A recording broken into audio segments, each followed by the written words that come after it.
When a billionaire's love becomes a cage, sometimes the quietest voice in the room has to scream. Tonight, in one of the city's most exclusive restaurants, a shy waitress will risk everything to save a woman nobody's allowed to hear.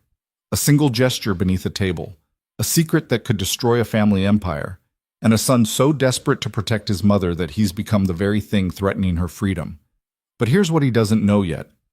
The real enemy is standing right beside him, wearing a smile and plotting the perfect betrayal. Stay with me until the end of this story, hit that like button, and drop a comment with your city so I can see how far this journey travels. The rain came down in sheets that Thursday night, turning the streets of downtown into rivers of brake lights and blurred neon.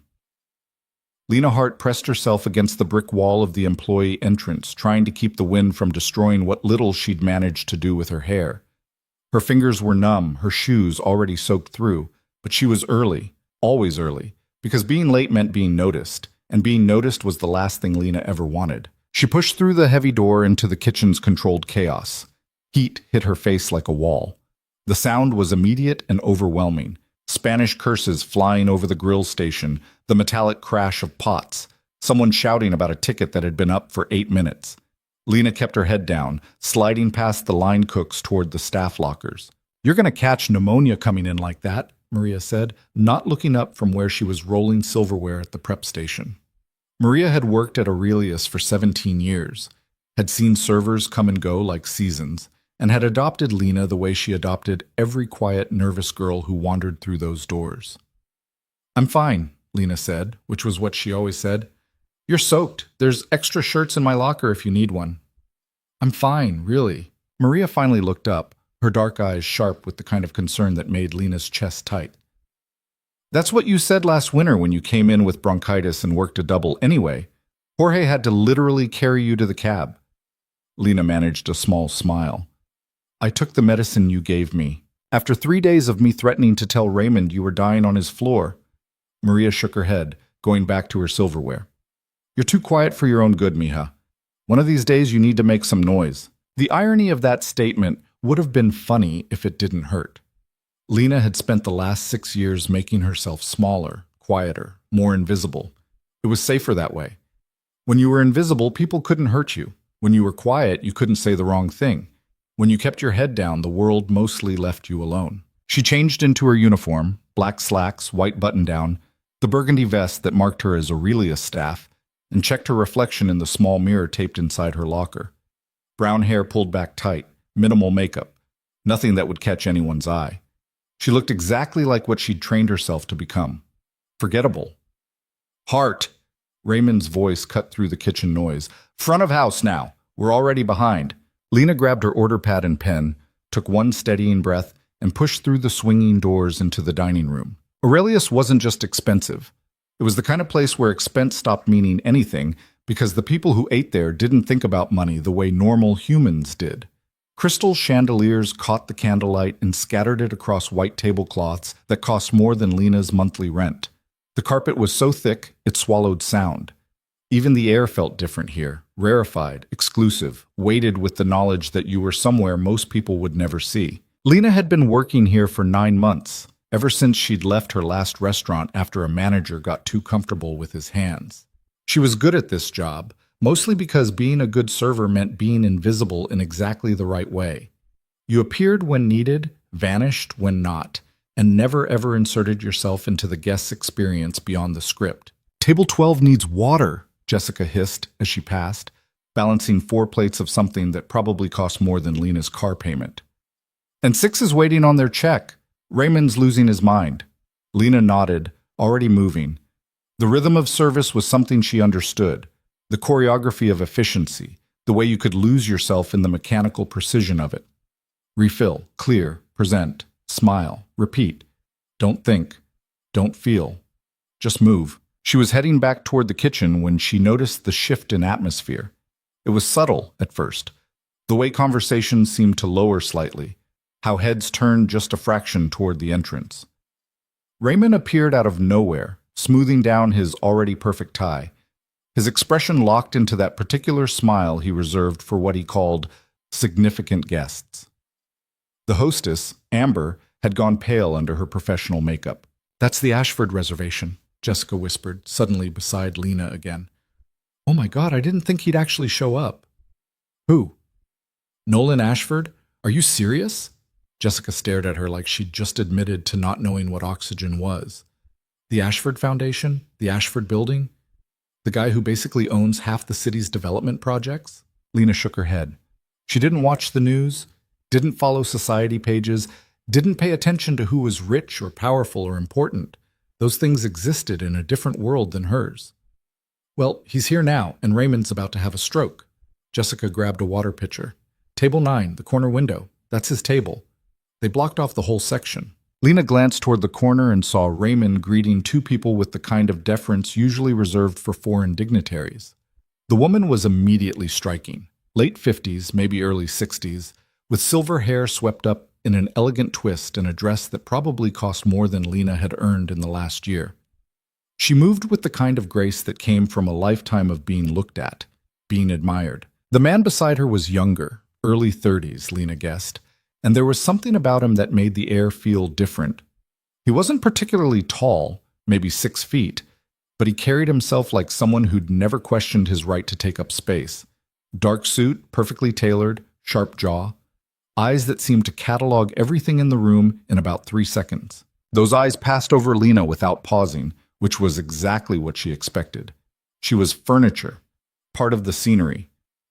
Raymond was gesturing toward their table, practically bowing. The woman smiled at him, a polite practice smile that didn't quite reach her eyes. The man didn't smile at all. He just nodded once and placed a hand on the woman's lower back, guiding her toward the corner. Jessica, you're on that section tonight, right? Lena asked. Was. Raymond just switched it. Said I'm too chatty for this one. Jessica rolled her eyes. He gave it to Thomas. Thomas was the restaurant's most senior server, 50-something, formal to the point of being robotic, and constitutionally incapable of small talk. Lena watched him approach the table with a menu and water glasses, his face professionally blank. She should have gone back to her own section, should have focused on her own tables, her own tips, her own invisible existence. But something made her pause. The woman was looking around the restaurant, but there was something off about the way she did it. Her eyes didn't quite connect with anything. When Thomas spoke to her, presenting the menu with a slight bow, she didn't respond, just looked at the man across from her waiting. The man, Ashford, apparently, took both menus without looking at Thomas. We'll need a few minutes. Of course, sir. Thomas evaporated. Lena moved closer, pretending to check the water level on a nearby table. She was close enough now to see the details. The woman's jewelry was real. Of course it was real, but understated. Her makeup was perfect. Her posture was impeccable. But her hands, folded on the table in front of her, were absolutely still, too still. And then Lena saw it. The woman's eyes tracked to Ashford's face when he spoke, but not quite in sync. She was reading his lips. When he turned to look out the window at the rain, making some comment Lena couldn't hear, the woman's expression went carefully neutral. Not confused, not upset, just waiting. Waiting for him to look back at her so she could understand what he was saying. Lena's chest went tight. She knew that look. That careful blankness, that practiced patience. She'd seen it 1,000 times, worn it herself 100 more. It was the look of someone who'd learned to exist in a world that wasn't built for them, who'd gotten good at pretending not to notice when they were being erased. Hart, what are you doing? Raymond appeared at her elbow, his voice low and sharp. You're hovering. Get back to your section. Sorry. She moved, but something had shifted in her chest, a small crack in the careful wall she'd built. The dinner service continued around her. Lena went through the motions, greeting tables, taking orders, delivering food, clearing plates. She smiled when appropriate, laughed softly at jokes, made herself into the perfect, forgettable server. But part of her attention kept drifting back to table 9. Ashford ordered for both of them. He did it smoothly, confidently, the way someone orders when they're used to making decisions. The woman didn't look at the menu, didn't even touch it. When Thomas asked if she'd like anything specific, Ashford answered before she could. My mother will have the salmon. No, the Dover sole. Better for her. His mother. That explained the resemblance, something in the sharp cheekbones, the set of the mouth. But it didn't explain why he was treating her like a beautiful silent prop. Lena delivered bread to the table next to theirs, close enough to hear Ashford talking on his phone. Something about a meeting being moved, numbers that needed to be revised. His mother sat perfectly still, her eyes on her water glass, her hands folded, waiting. When he hung up, he reached across the table and touched her hand briefly. "Sorry, you know how it is." She smiled at him. It was a genuine smile, warm and maternal, but there was something tired behind it. She said something, Lena couldn't hear what, and Ashford's expression softened just slightly. "I know, Mom. I'm trying. It's just been crazy with the new development, and—" He stopped, glanced around the restaurant as if suddenly remembering they weren't alone, then lowered his voice. Lena moved away. Not her business, not her problem. She had her own tables to worry about, her own tips to earn, her own invisible life to maintain. But she kept watching. The food came out. Thomas served it with his usual mechanical precision, placing each plate with the exact amount of ceremony the kitchen expected. The Dover sole for Ashford's mother. Some kind of steak for him. Wine that probably cost more than Lena's weekly paycheck. They ate in silence. Or rather, Ashford ate while checking his phone between bites. His mother ate carefully, precisely, her eyes mostly on her plate. Occasionally he would look up and say something to her. She would nod, respond briefly, and return to her meal. It looked normal. It probably looked normal to everyone in the restaurant. A wealthy son taking his elegant mother to dinner. Nothing unusual, nothing wrong. But Lena could see the careful choreography of it. The way Ashford's mother tracked the conversation only when he was looking at her. The way she held herself so still when he turned away. The way she'd learned to exist in the spaces between his attention. "Table 6 needs their check," Jessica said, passing by with a tray of desserts. "And 12 wants to know if we have the souffle tonight." Lena nodded, pulled herself back to the present. This wasn't her concern.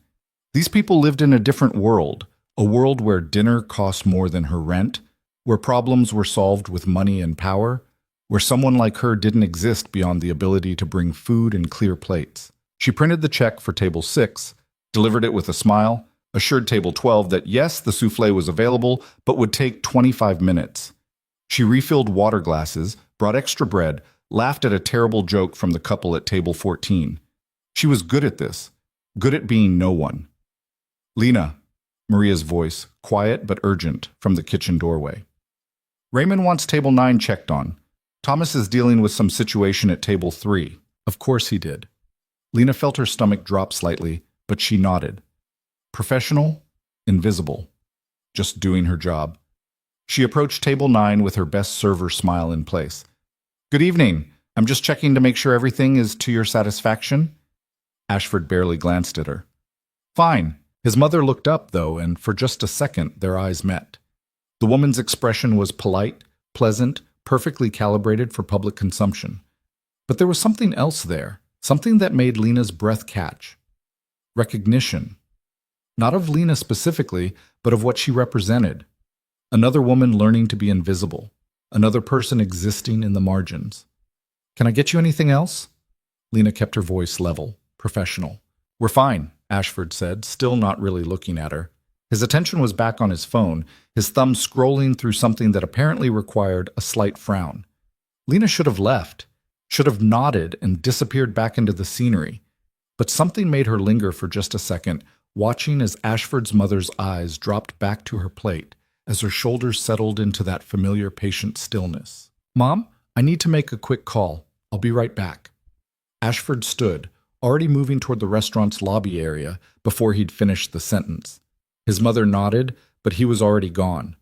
She sat alone at the table, surrounded by expensive food and crystal and soft candlelight, perfectly poised and completely isolated. Lena cleared her throat softly. "Ma'am, is there anything I can—" The woman looked up at her, and this time there was something desperate in her expression. Just for a flash. Just for a second. A crack in the perfect facade. And Lena knew. She knew exactly what that look meant because she'd worn it herself for years. The look of someone drowning in plain sight, of someone screaming into silence, of someone so tired of pretending that everything was fine when nothing was fine. Without thinking, without letting herself think, Lena let her right hand drop to her side, below the table's edge where the cameras couldn't see, where Ashford wouldn't notice when he returned.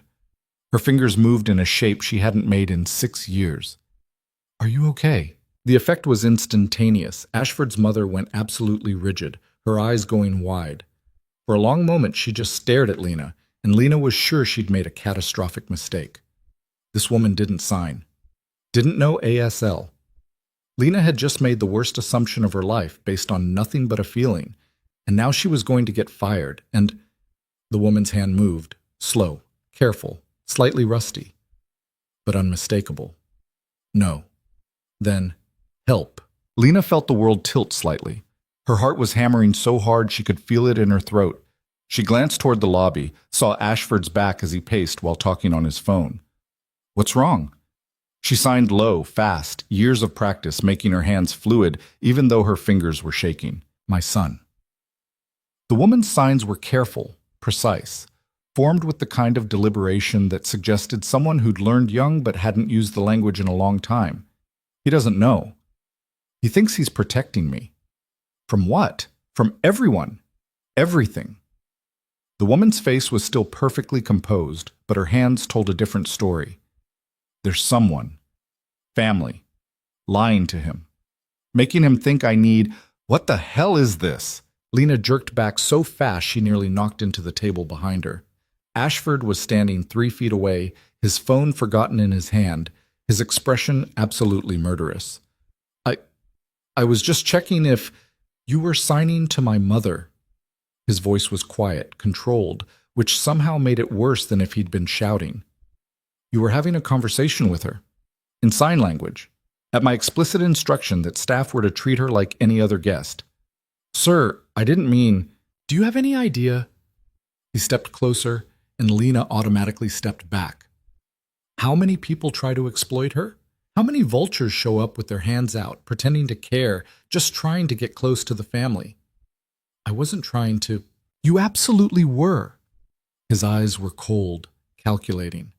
You saw an opportunity. Thought you'd make friends with the deaf lady, maybe work your way into some kind of relationship, maybe get yourself a nice tip or a reference or whatever it is people like you are after. People like you. The words hit like a slap.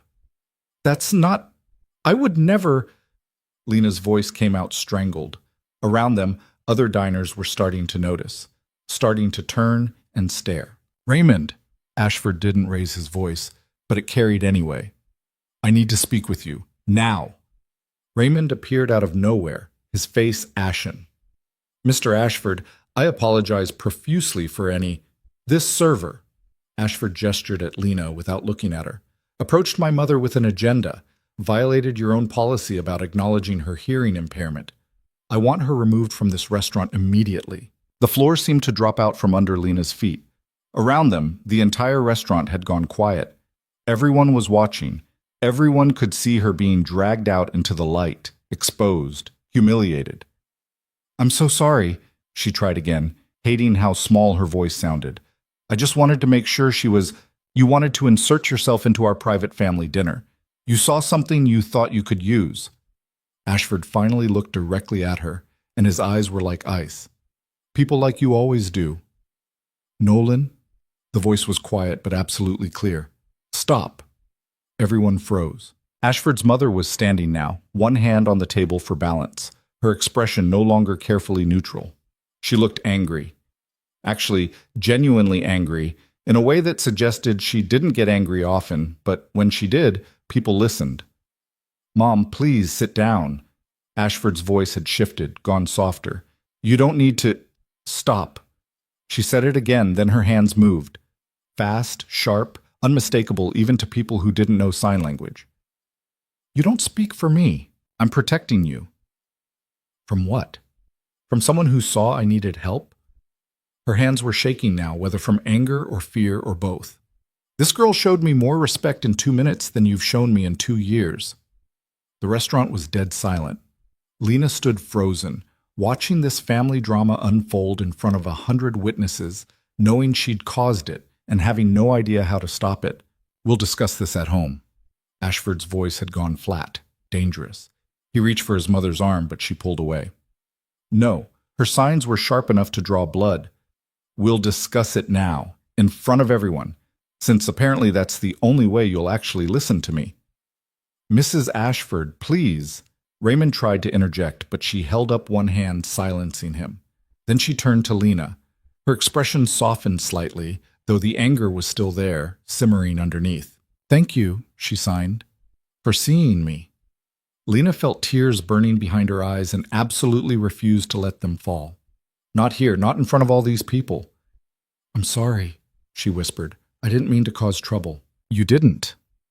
The woman's voice was slightly flat, the way voices often sounded when shaped by silence rather than sound, but it was strong, clear. My son did. My son, who thinks he knows what's best for me, who thinks protecting me means controlling every aspect of my life. Mom, that's not... Ashford started, but she cut him off with a sharp gesture. Tomorrow, she said, her eyes still on Lena. I want to meet with you, privately. There are things you need to know, things about my family that, she glanced at her son, that have been kept from me for too long. Mrs. Ashford, I really don't think, Raymond began, but Ashford held up a hand. Enough. He threw several $100 bills on the table without counting them.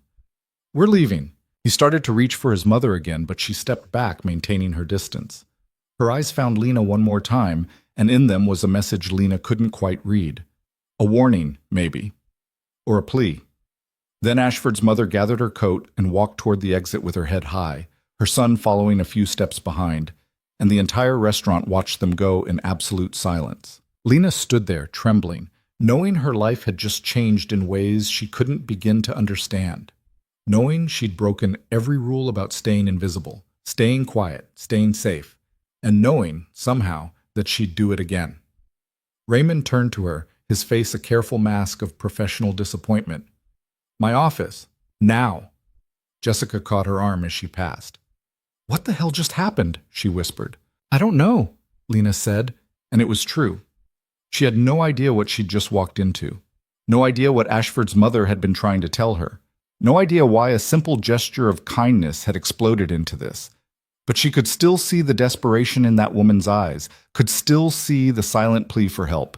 And she knew, with sudden, absolute clarity, that she was going to answer it, even if it destroyed her, even if it destroyed everything. Raymond's office was small and windowless, decorated with framed photos of the restaurant's various awards and celebrity visitors. He sat behind his desk, fingers steepled, expression unreadable. I'm sorry, Lena said before he could speak. I know I crossed a line. She looked like she needed... You embarrassed one of our most important clients. I know. You created a scene in the middle of dinner service. I know. You violated a direct policy about how to handle that particular guest. Lena nodded, her throat too tight to speak. Raymond was quiet for a long moment. Then he sighed. You're not fired. She looked up, startled. Mr. Ashford requested that you be terminated immediately. However, Raymond held up a hand as hope flared in Lena's chest. Mrs. Ashford called me personally 20 minutes ago, from the car. She was very clear that if I fired you, she would make sure we lost not only the Ashford business, but several other high-profile clients who value her opinion. What? She also said, Raymond pulled out a business card and slid it across the desk. That you're to contact her tomorrow, that she has a proposal for you. Lena picked up the card. Heavy stock, elegantly simple. Vivian Ashford, the Ashford Foundation. I don't understand. Neither do I. Raymond leaned back in his chair. But I do understand that you just got very, very lucky, or very, very unlucky. I'm not sure which yet. He paused. I'm suspending you for 3 days. Unpaid. When you come back, you don't go near that family again unless explicitly requested. Understood? Yes. Thank you. Go home, Lena. Get some sleep. And tomorrow when you call that number, be very careful. The Ashfords are not people you want to get entangled with. Trust me. Lena nodded and left, clutching the card like a lifeline. Outside, the rain had stopped. The city was washed clean, reflecting streetlights and puddles that looked like portals to some other world. Lena walked to the bus stop, her mind racing. She should ignore the card, should go back to her apartment, sleep, and when she returned to work in 3 days, she should forget this whole thing ever happened. She should go back to being invisible. That was the smart thing, the safe thing. But when she closed her eyes, she saw Vivian Ashford's hands signing help, saw the desperation and determination in her expression, saw the way she'd stood up in front of all those people and demanded to be heard. Lena pulled out her phone and looked at the card again. Tomorrow. She would call tomorrow. And whatever came next, whatever door she was about to walk through, she had a feeling there would be no going back. The bus arrived and Lena got on, heading home through the wet streets, carrying a business card and a secret and the beginning of something that felt like courage. Behind her, in a luxury car cutting through the same rain-slicked streets, Vivian Ashford sat in silence while her son drove, his jaw tight with anger he was trying to control. And in the back seat of his mind, a small seed of doubt had been planted. His mother had spoken, had stood up for a stranger, had defied him publicly. And somewhere in the Ashford building, in an office that overlooked the city like a throne room, Adrian Mercer got a phone call about the incident at the restaurant and smiled, because chaos was exactly what he needed. And the quiet little waitress who'd started it all had no idea she'd just become the most important piece on a board she didn't even know existed. Lena didn't sleep that night. She lay in her apartment, a cramped studio in a building that smelled like old cooking oil and regret, staring at the water-stained ceiling and turning Vivian Ashford's business card over and over in her hands until the edges went soft. At 3 a.m., she got up and made tea she didn't drink. At 4 a.m., she paced the 12 steps from her kitchenette to her bed and back again. At 5 a.m., she stood at her window watching the city wake up, watching delivery trucks rumble past, watching the sky turn from black to gray to that particular shade of dirty pink that meant morning, whether you were ready for it or not. By 6 a.m., she'd convinced herself not to call. By 7 a.m., she'd changed her mind again. By 8 a.m., when her phone actually rang, she nearly dropped it. Unknown number. She stared at it for 3 rings before her thumb moved. Hello? Ms. Hart? The voice was crisp, professional, female. This is Catherine Wu, Mrs. Ashford's personal assistant. Mrs. Ashford would like to meet with you this morning. Are you available at 10? Lena's mouth went dry. Yes. Where? I'll text you the address. Please use the private entrance. Don't speak to anyone except the security guard. And don't mention this meeting to anyone. Is that clear?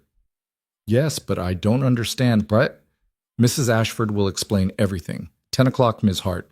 Don't be late. The line went dead. Lena stood there holding her phone, her heart doing something complicated and painful in her chest. This was insane. She should ignore it, should block the number, should go back to bed and pretend last night never happened. Her phone buzzed. The address was in the financial district, one of those glass towers that looked like it could slice the sky open. Of course it was. She had 90 minutes to get there. 90 minutes to talk herself out of this. 90 minutes to remember that she'd spent 6 years building walls specifically to avoid situations like this one. She went anyway. The subway was packed with morning commuters, everyone locked in their own private bubbles of exhaustion and coffee. Lena stood pressed against the door, watching the tunnel lights strobe past, trying not to think about what she was doing, trying not to remember the last time she'd let herself get pulled into someone else's world. That had been 6 years ago. That had ended with her parents refusing to speak to her.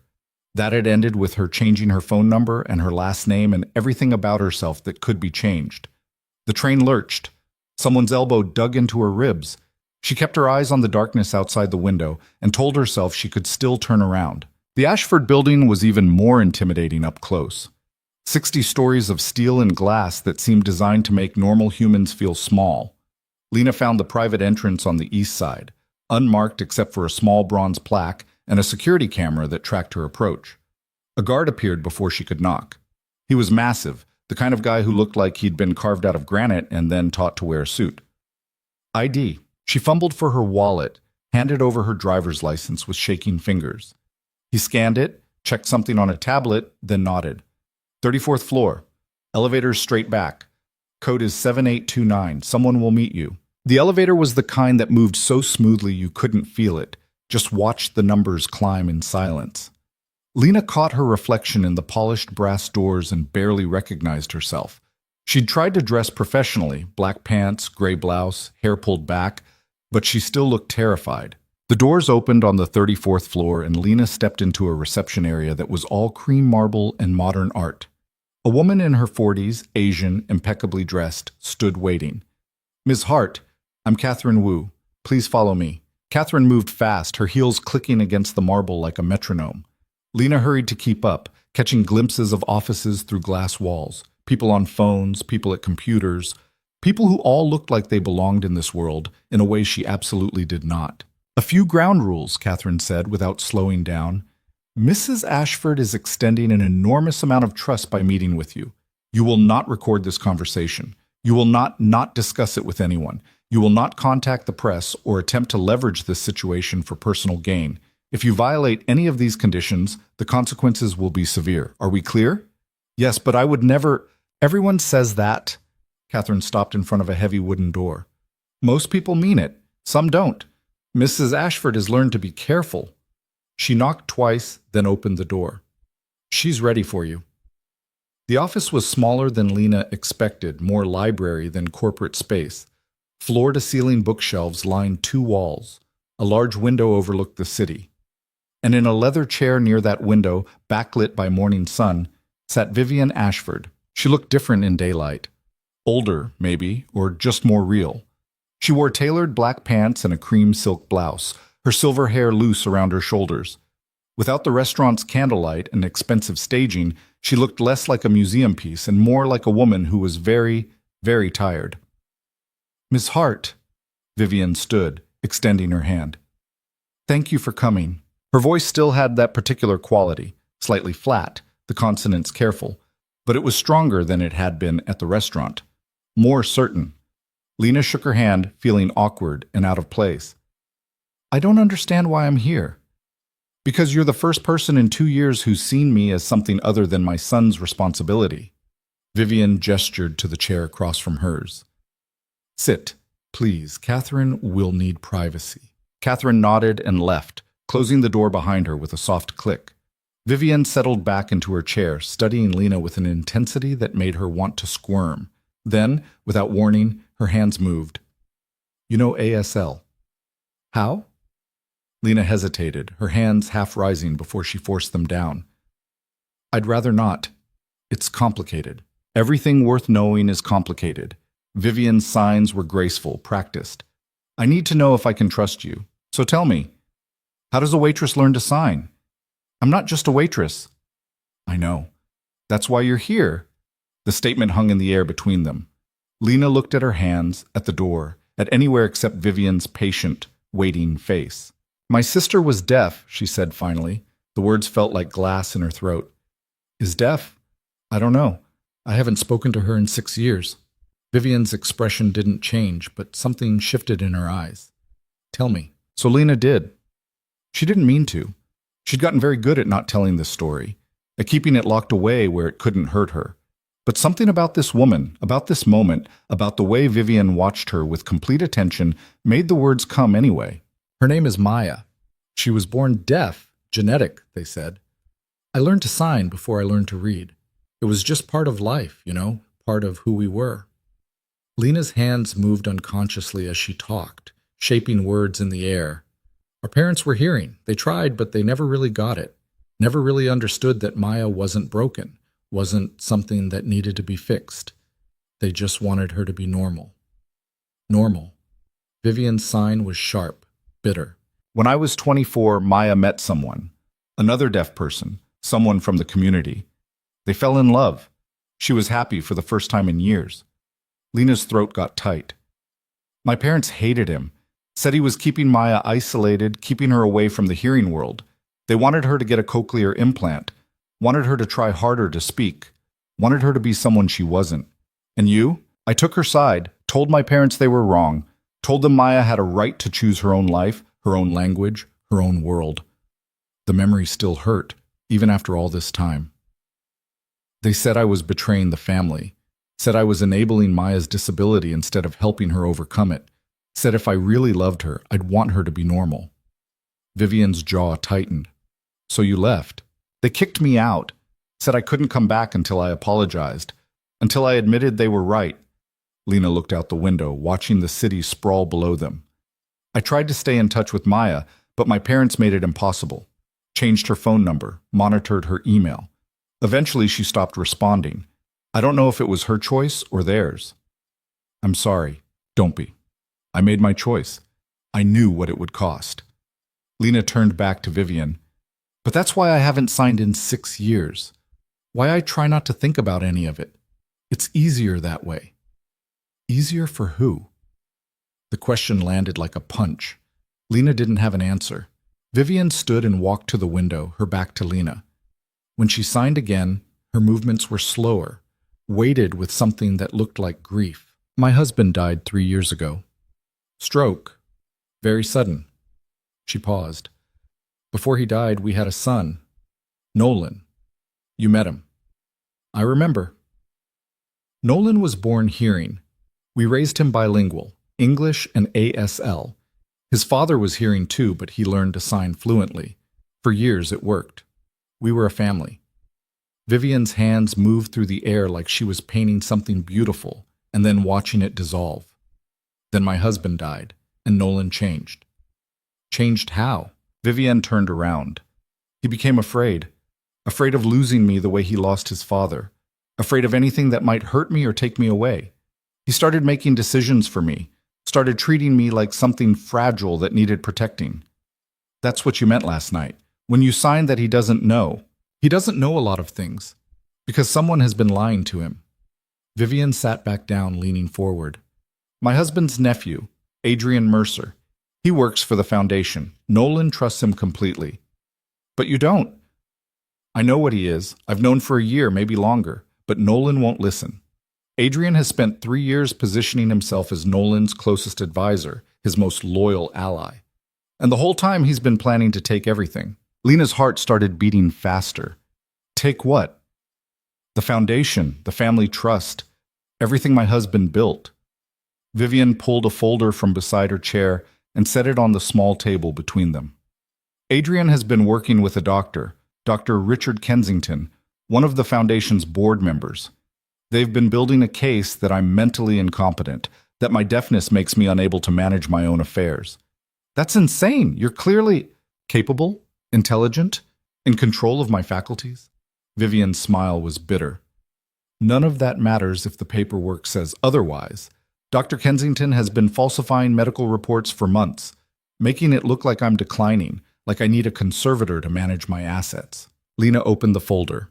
Inside were medical reports, letters, evaluations, all with official letterheads and signatures. She couldn't understand most of the medical terminology, but the conclusions were clear enough. Patient shows signs of cognitive decline. Patient unable to make informed decisions. Patient requires full-time oversight. These are all fake? Fake or exaggerated or taken out of context. Dr. Kensington will say whatever Adrian pays him to say. Vivian's hands clenched. And Nolan believes him, because Adrian has convinced my son that protecting me means controlling every aspect of my life, that letting me make my own choices is dangerous. Why are you telling me this? Because I need help, and everyone I've tried to trust has either betrayed me or been too afraid of Nolan to act. Vivian met Lena's eyes. You're not afraid of him. You stood up to him in public. You risked your job to ask if I was okay. That tells me you might be the one person in this whole mess who actually sees me as a human being instead of a problem to be managed. Lena felt the weight of that settling on her shoulders. I'm just a waitress. I can't fight billionaires and doctors, and you're not just anything. Vivian's voice was sharp. You survived being cut off from your family because you stood up for what was right. You learned an entire language because you loved your sister. You see people who everyone else makes invisible. That's not just anything. What do you want me to do? Vivian pulled out another document. This one looked different, more official, with multiple signatures and a foundation seal at the top. 3 months ago, before Adrian's plan was fully in motion, I started working on something. A proposal for a new foundation initiative focusing on deaf education and accessibility. It's been my passion project for years, but my husband's death delayed it. I've kept it quiet, kept it separate from the main foundation business. She handed the document to Lena. This proposal represents everything I believe in, everything I've been fighting for. If I can present it to the board, if I can show them I'm still capable of leading, still have vision and purpose, it undermines Adrian's entire case. Lena scanned the proposal. It was comprehensive, Plans for schools, technology grants, teacher training programs, community partnerships. Millions of dollars allocated to making the world more accessible. This is incredible. It's my legacy. Or it would be if I could get anyone to listen. Vivian leaned back. Adrian has isolated me from the board. Convinced Nolan that board meetings are too stressful for me. I haven't been to Foundation headquarters in 8 months. I'm a ghost in my own organization. So present it anyway. Force them to listen. I can't. Not without Nolan's support. He controls access to board meetings now. He thinks he's protecting me from stress, but really he's giving Adrian exactly what he needs. A clear path to remove me entirely. Lena set down the proposal, her mind racing. What does this have to do with me? I need someone on the inside. Someone who can get close to Nolan, who can see what Adrian is really doing, who can help me gather evidence. Vivian's expression was intense. I need someone Nolan doesn't see as a threat. Someone he might actually listen to. You want me to spy on your son. I want you to help him see the truth before it's too late. Before Adrian destroys everything and Nolan realizes he was manipulated into betraying his own mother. Lena stood up, suddenly needing space. This was too much. Too big. Too dangerous. I can't do this. I don't know anything about corporate politics or legal battles or... You know about being silenced. You know about being erased. You know what it's like when the people who are supposed to protect you become the ones who hurt you most. Vivian stood too, moving closer. I'm not asking you to fight my battles. I'm asking you to help me fight them myself. Why me? Why not hire a lawyer or a private investigator? Or because Adrian would see them coming. Because Nolan would shut them down immediately. But you? Vivian's smile was sad. You're invisible. You said it yourself. You've spent years making yourself disappear. That's exactly what I need. Lena wanted to say no. Wanted to walk out of this office and go back to her quiet, invisible life.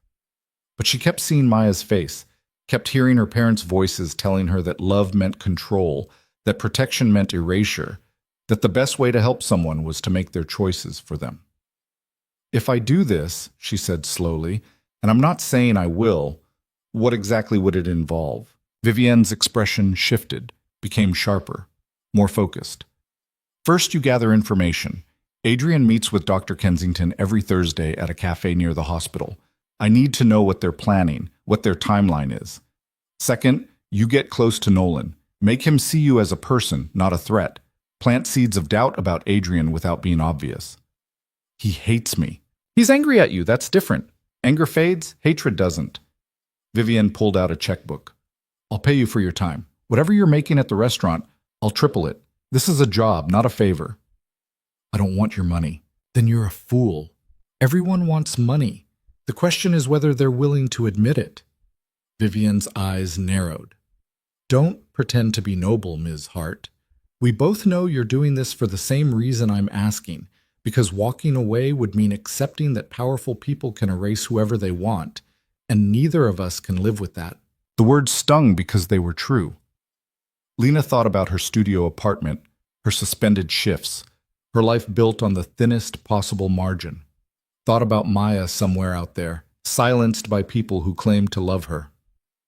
I want to help, she said quietly, but I need you to understand something. I'm not good at this. I'm not brave or clever or... You stood up in front of 100 people and challenged one of the most powerful men in the city. You're braver than you think, or stupider. Vivian actually smiled at that. Sometimes they're the same thing. She pulled out her phone, typed something quickly. I'm sending you a number. It's a secure line. Call me if you find anything, if you need help, if anything goes wrong. Don't use your regular phone. Don't email. Don't leave a paper trail Adrian can follow. Lena's phone buzzed. The number appeared, no name attached. There's one more thing, Vivian said. Her expression had gone serious again.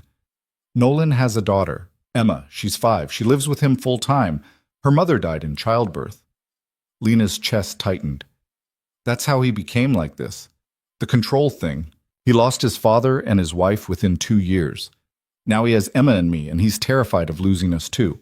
So he holds on so tight that he's strangling us both. Vivian's hands moved, signing something that didn't have a direct English translation, something about love and chains and the space between. Emma is starting to notice that her father keeps her grandmother away, starting to ask why Grandma doesn't visit anymore. Nolan tells her, I'm busy, I'm tired, I need rest. But Emma knows something's wrong, but tries. You want me to what? Talk to a 5-year-old about corporate espionage?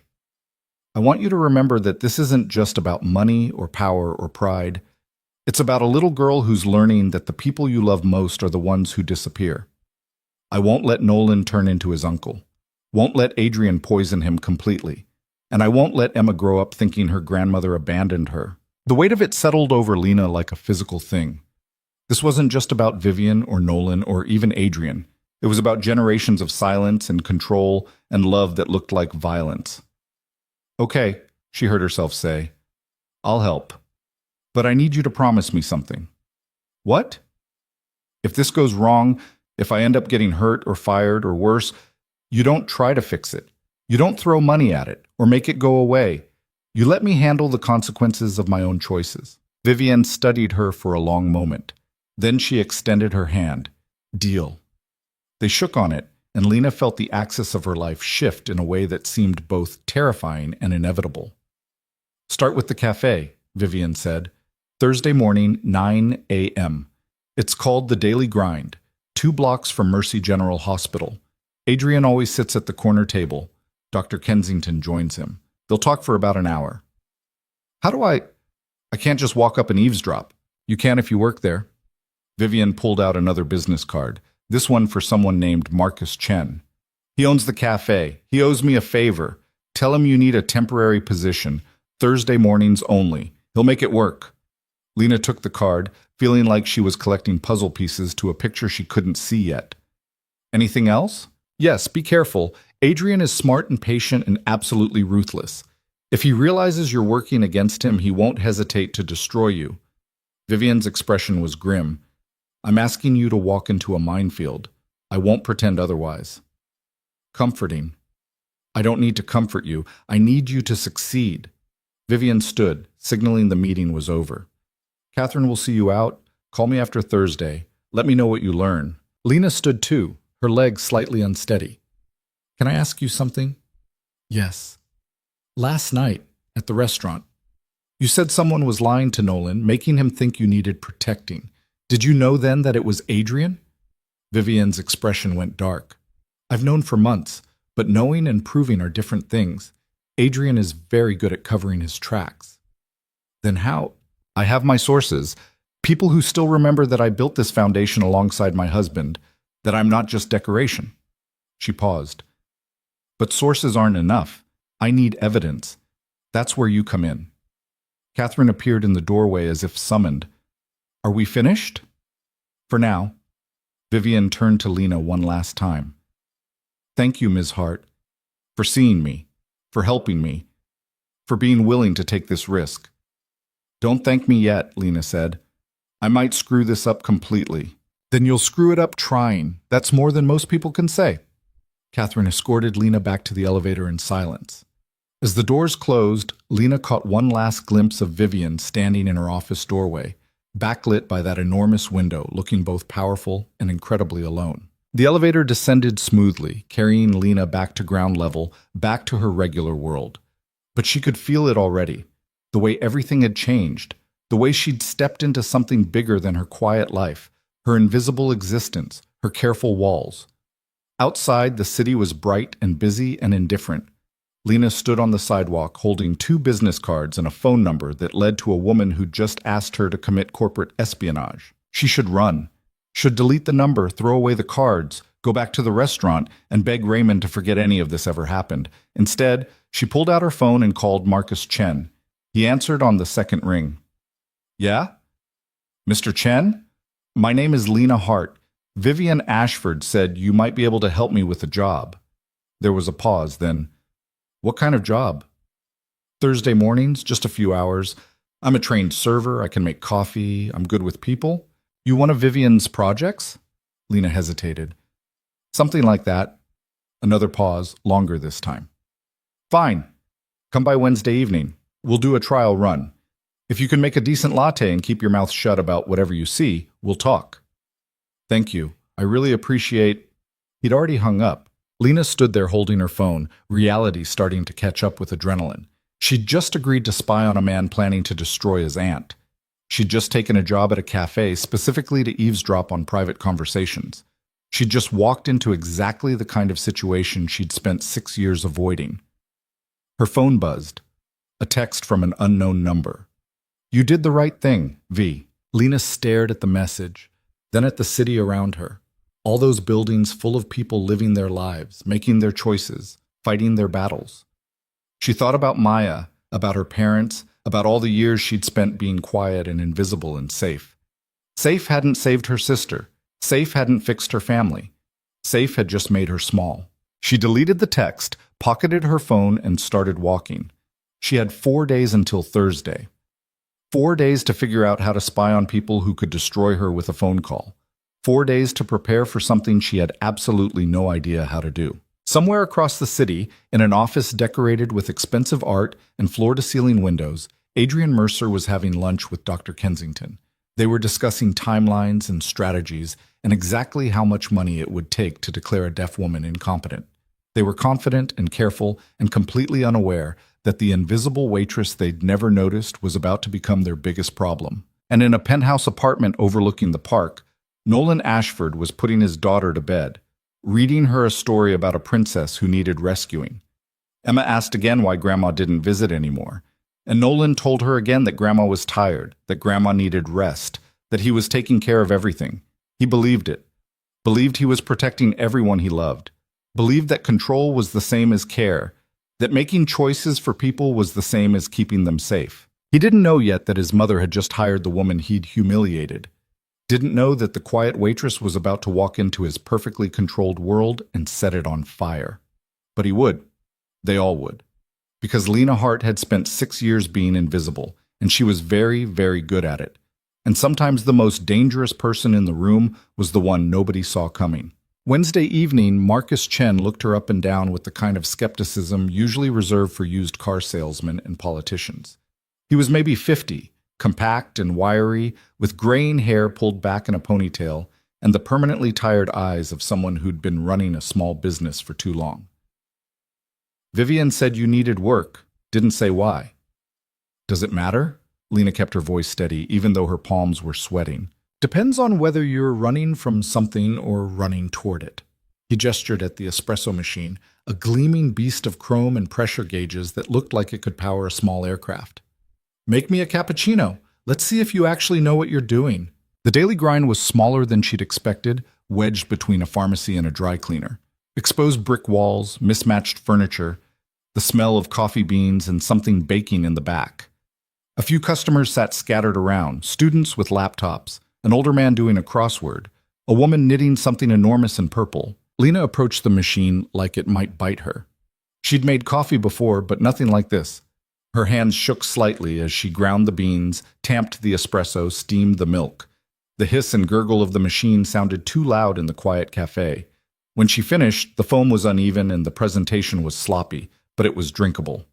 Probably. Marcus took a sip, his face giving away nothing. Then another. Then he set down the cup. "It's terrible." Lena's stomach dropped. "I can do better. If you just give me..." "But it's terrible in a way that says you've actually made coffee before. You're just nervous." He leaned against the counter. "Vivian doesn't ask me for favors often. When she does, I pay attention. So whatever this is about, whatever you're actually doing here, I don't want to know. You show up Thursday at 8:30. You make coffee. You keep your ears open and your mouth shut. We clear?" "Yes." "Thank you." "Don't thank me yet. You might hate what you hear." He pulled out a black apron with the cafe's logo. "Thursdays only. Cash payment at the end of each shift. You see Adrian Mercer and Dr. Kensington. You pour their coffee. You smile. You disappear.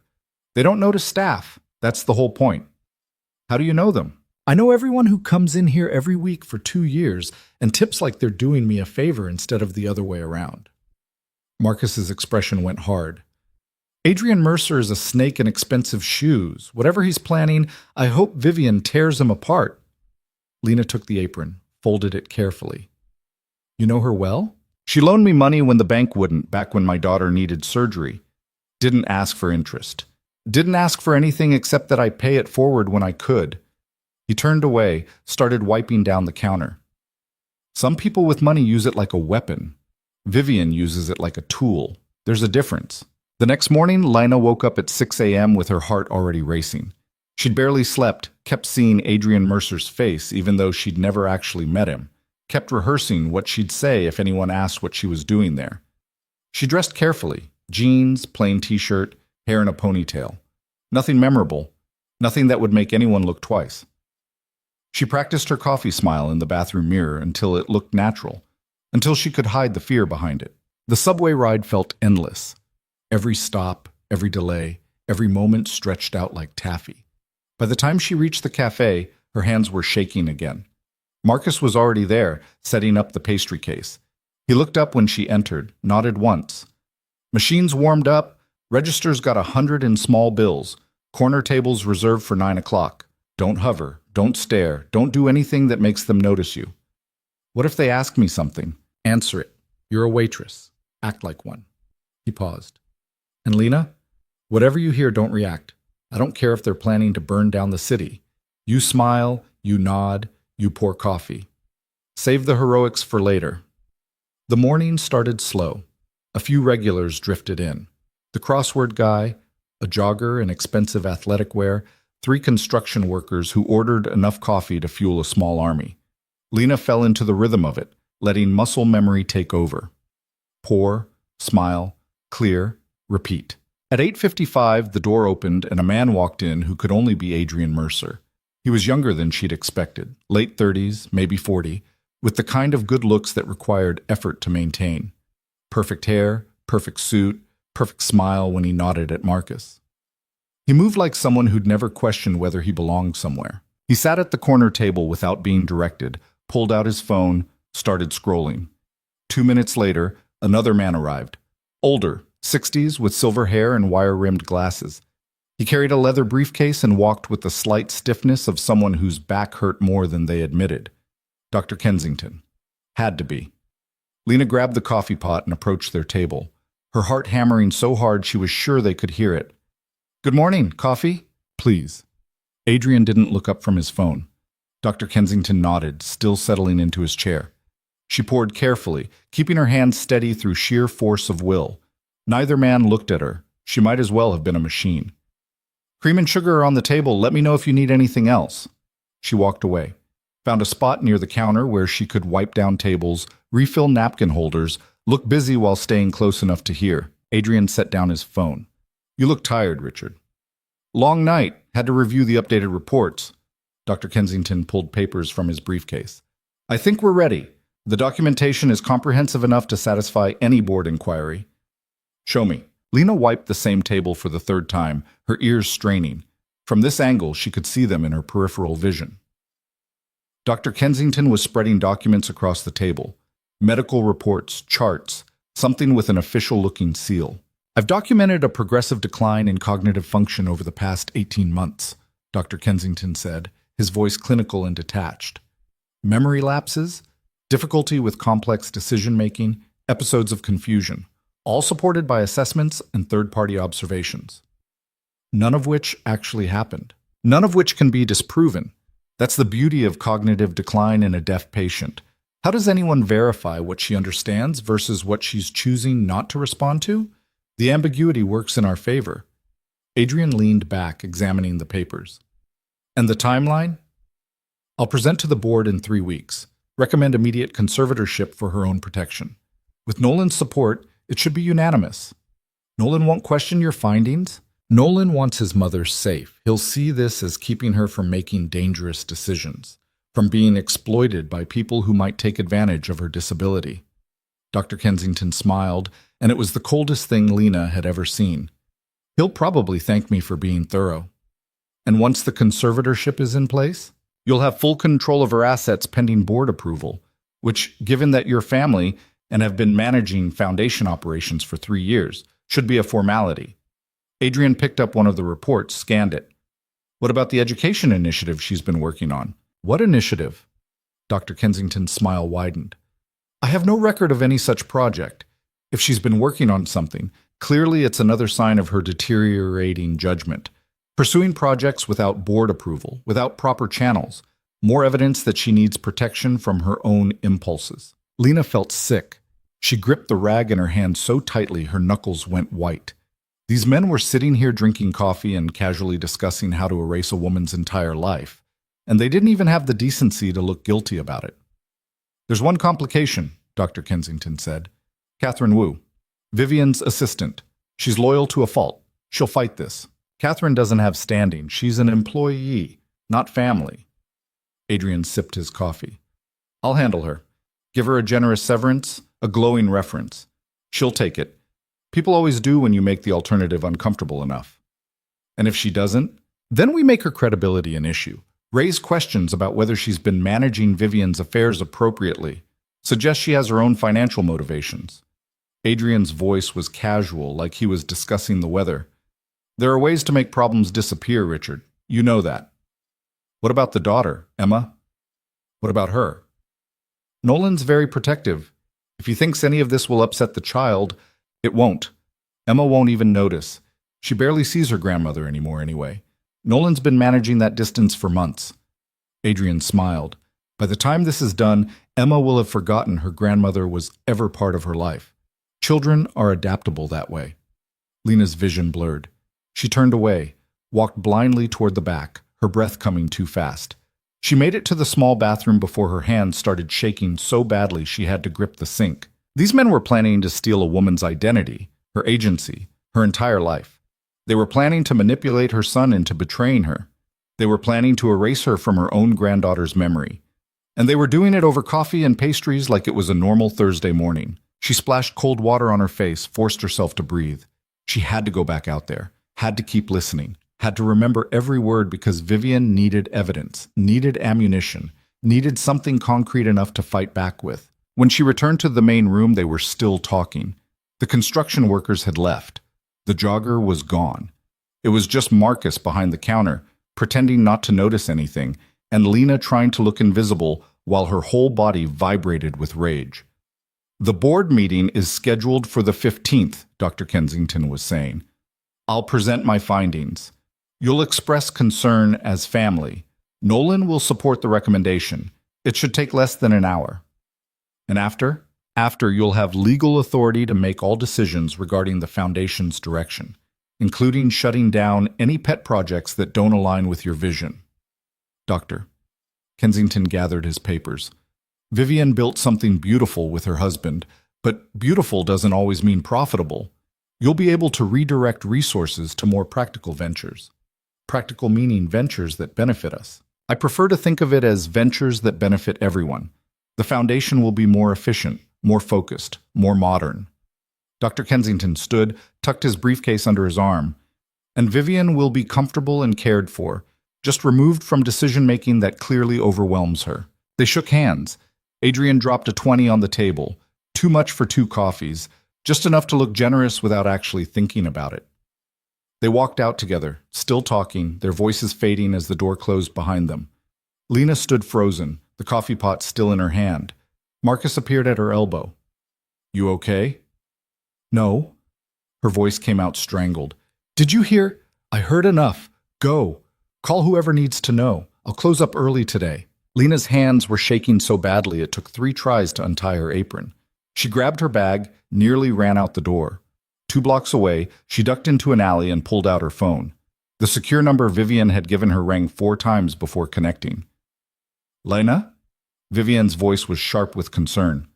"What happened?" "They're going to do it. In 3 weeks. Dr. Kensington has fake medical reports showing cognitive decline. Adrian's planning to use Nolan's protectiveness against him. They're going to convince him that conservatorship is for your own good, and then they're going to take everything." There was a long silence. Then, "Tell me exactly what they said. Every word you remember." So Lena did. She stood in that alley, her back against cold brick, and recited the entire conversation as accurately as she could.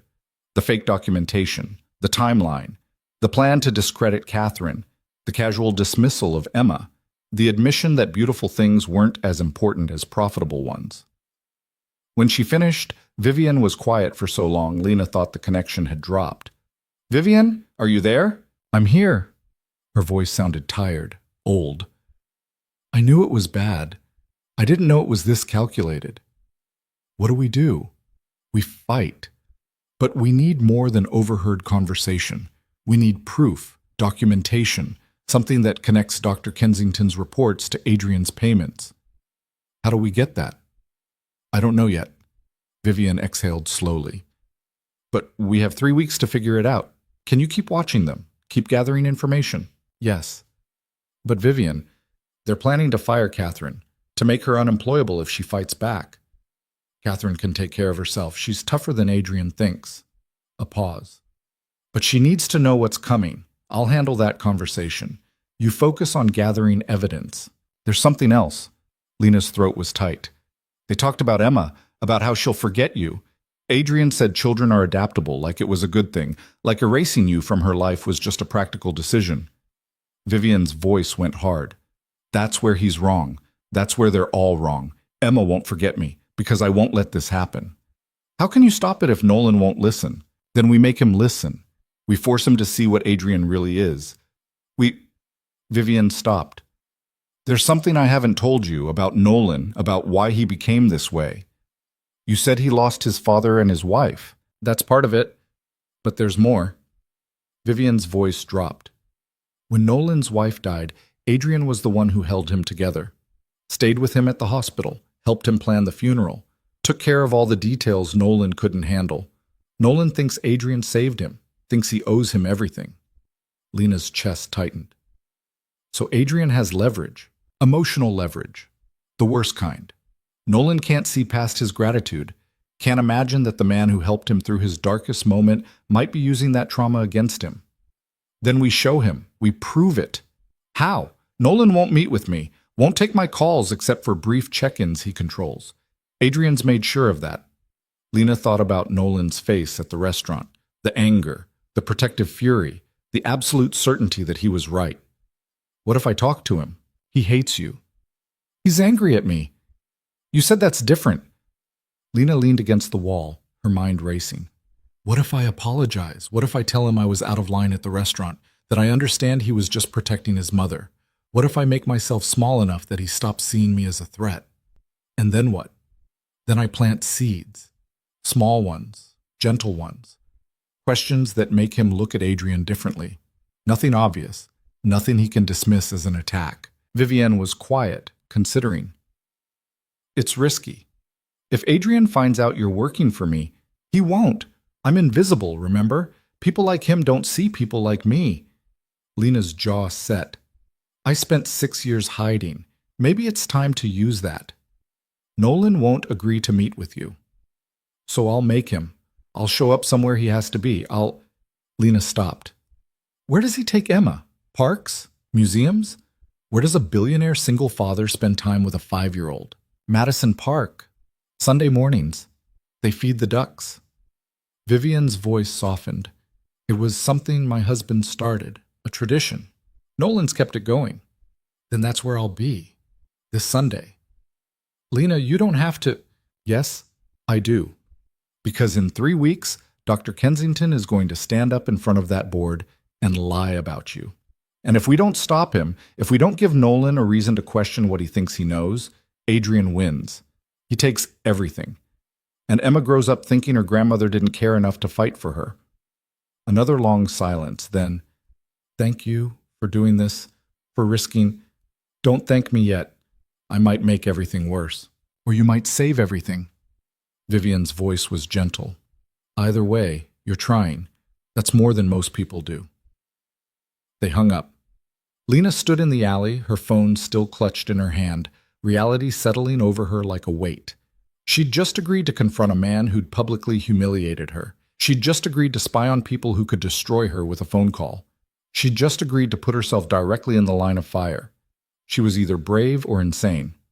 Probably both. Sunday morning came too fast. Lena stood at the edge of Madison Park, watching joggers and dog walkers and families enjoying the unseasonably warm weather. The pond glittered in the sunlight. Ducks paddled in lazy circles, used to being fed by humans who thought bread was a treat instead of nutritionally questionable at best. She'd been there for 20 minutes, trying to look casual, trying not to feel like she was stalking someone. She'd brought a book she wasn't reading, found a bench with a clear view of the pond, and waited. At 10:15, she saw them. Nolan walked with his hands in his pockets, his stride relaxed in a way it hadn't been at the restaurant. Beside him, holding his hand and practically bouncing with excitement, was a little girl with dark curls and a purple jacket. Emma. Lena's heart clenched.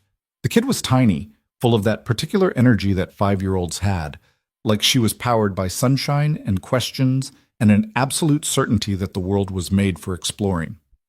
They stopped near the pond's edge. Nolan pulled out a small bag, crackers, not bread, which meant he'd actually done research on what ducks should eat. Emma grabbed a handful and started throwing them with absolutely no accuracy, laughing every time a duck waddled over. Lena stood up, walked toward them before she could talk herself out of it. Nolan saw her coming. His expression went from relaxed to guarded in about half a second. Mr. Ashford. She stopped a respectful distance away, keeping her voice level. I'm sorry to interrupt. I just wanted to apologize for the other night. At the restaurant, I was out of line. His jaw tightened. You're following me now? No, I live 2 blocks from here. I come to this park every Sunday. It was a lie, but a plausible one. I saw you and thought I should say something, but if you'd rather I leave... Daddy, who's that? Emma was looking up at Lena with the open curiosity of someone who hadn't yet learned to be cautious around strangers. Nobody, sweetheart. Go ahead and feed the ducks. Nobody. The word stung more than it should have. Emma ignored him, studying Lena with serious brown eyes. Do you like ducks? I do. That one there is my favorite. Lena pointed at a particularly fat mallard.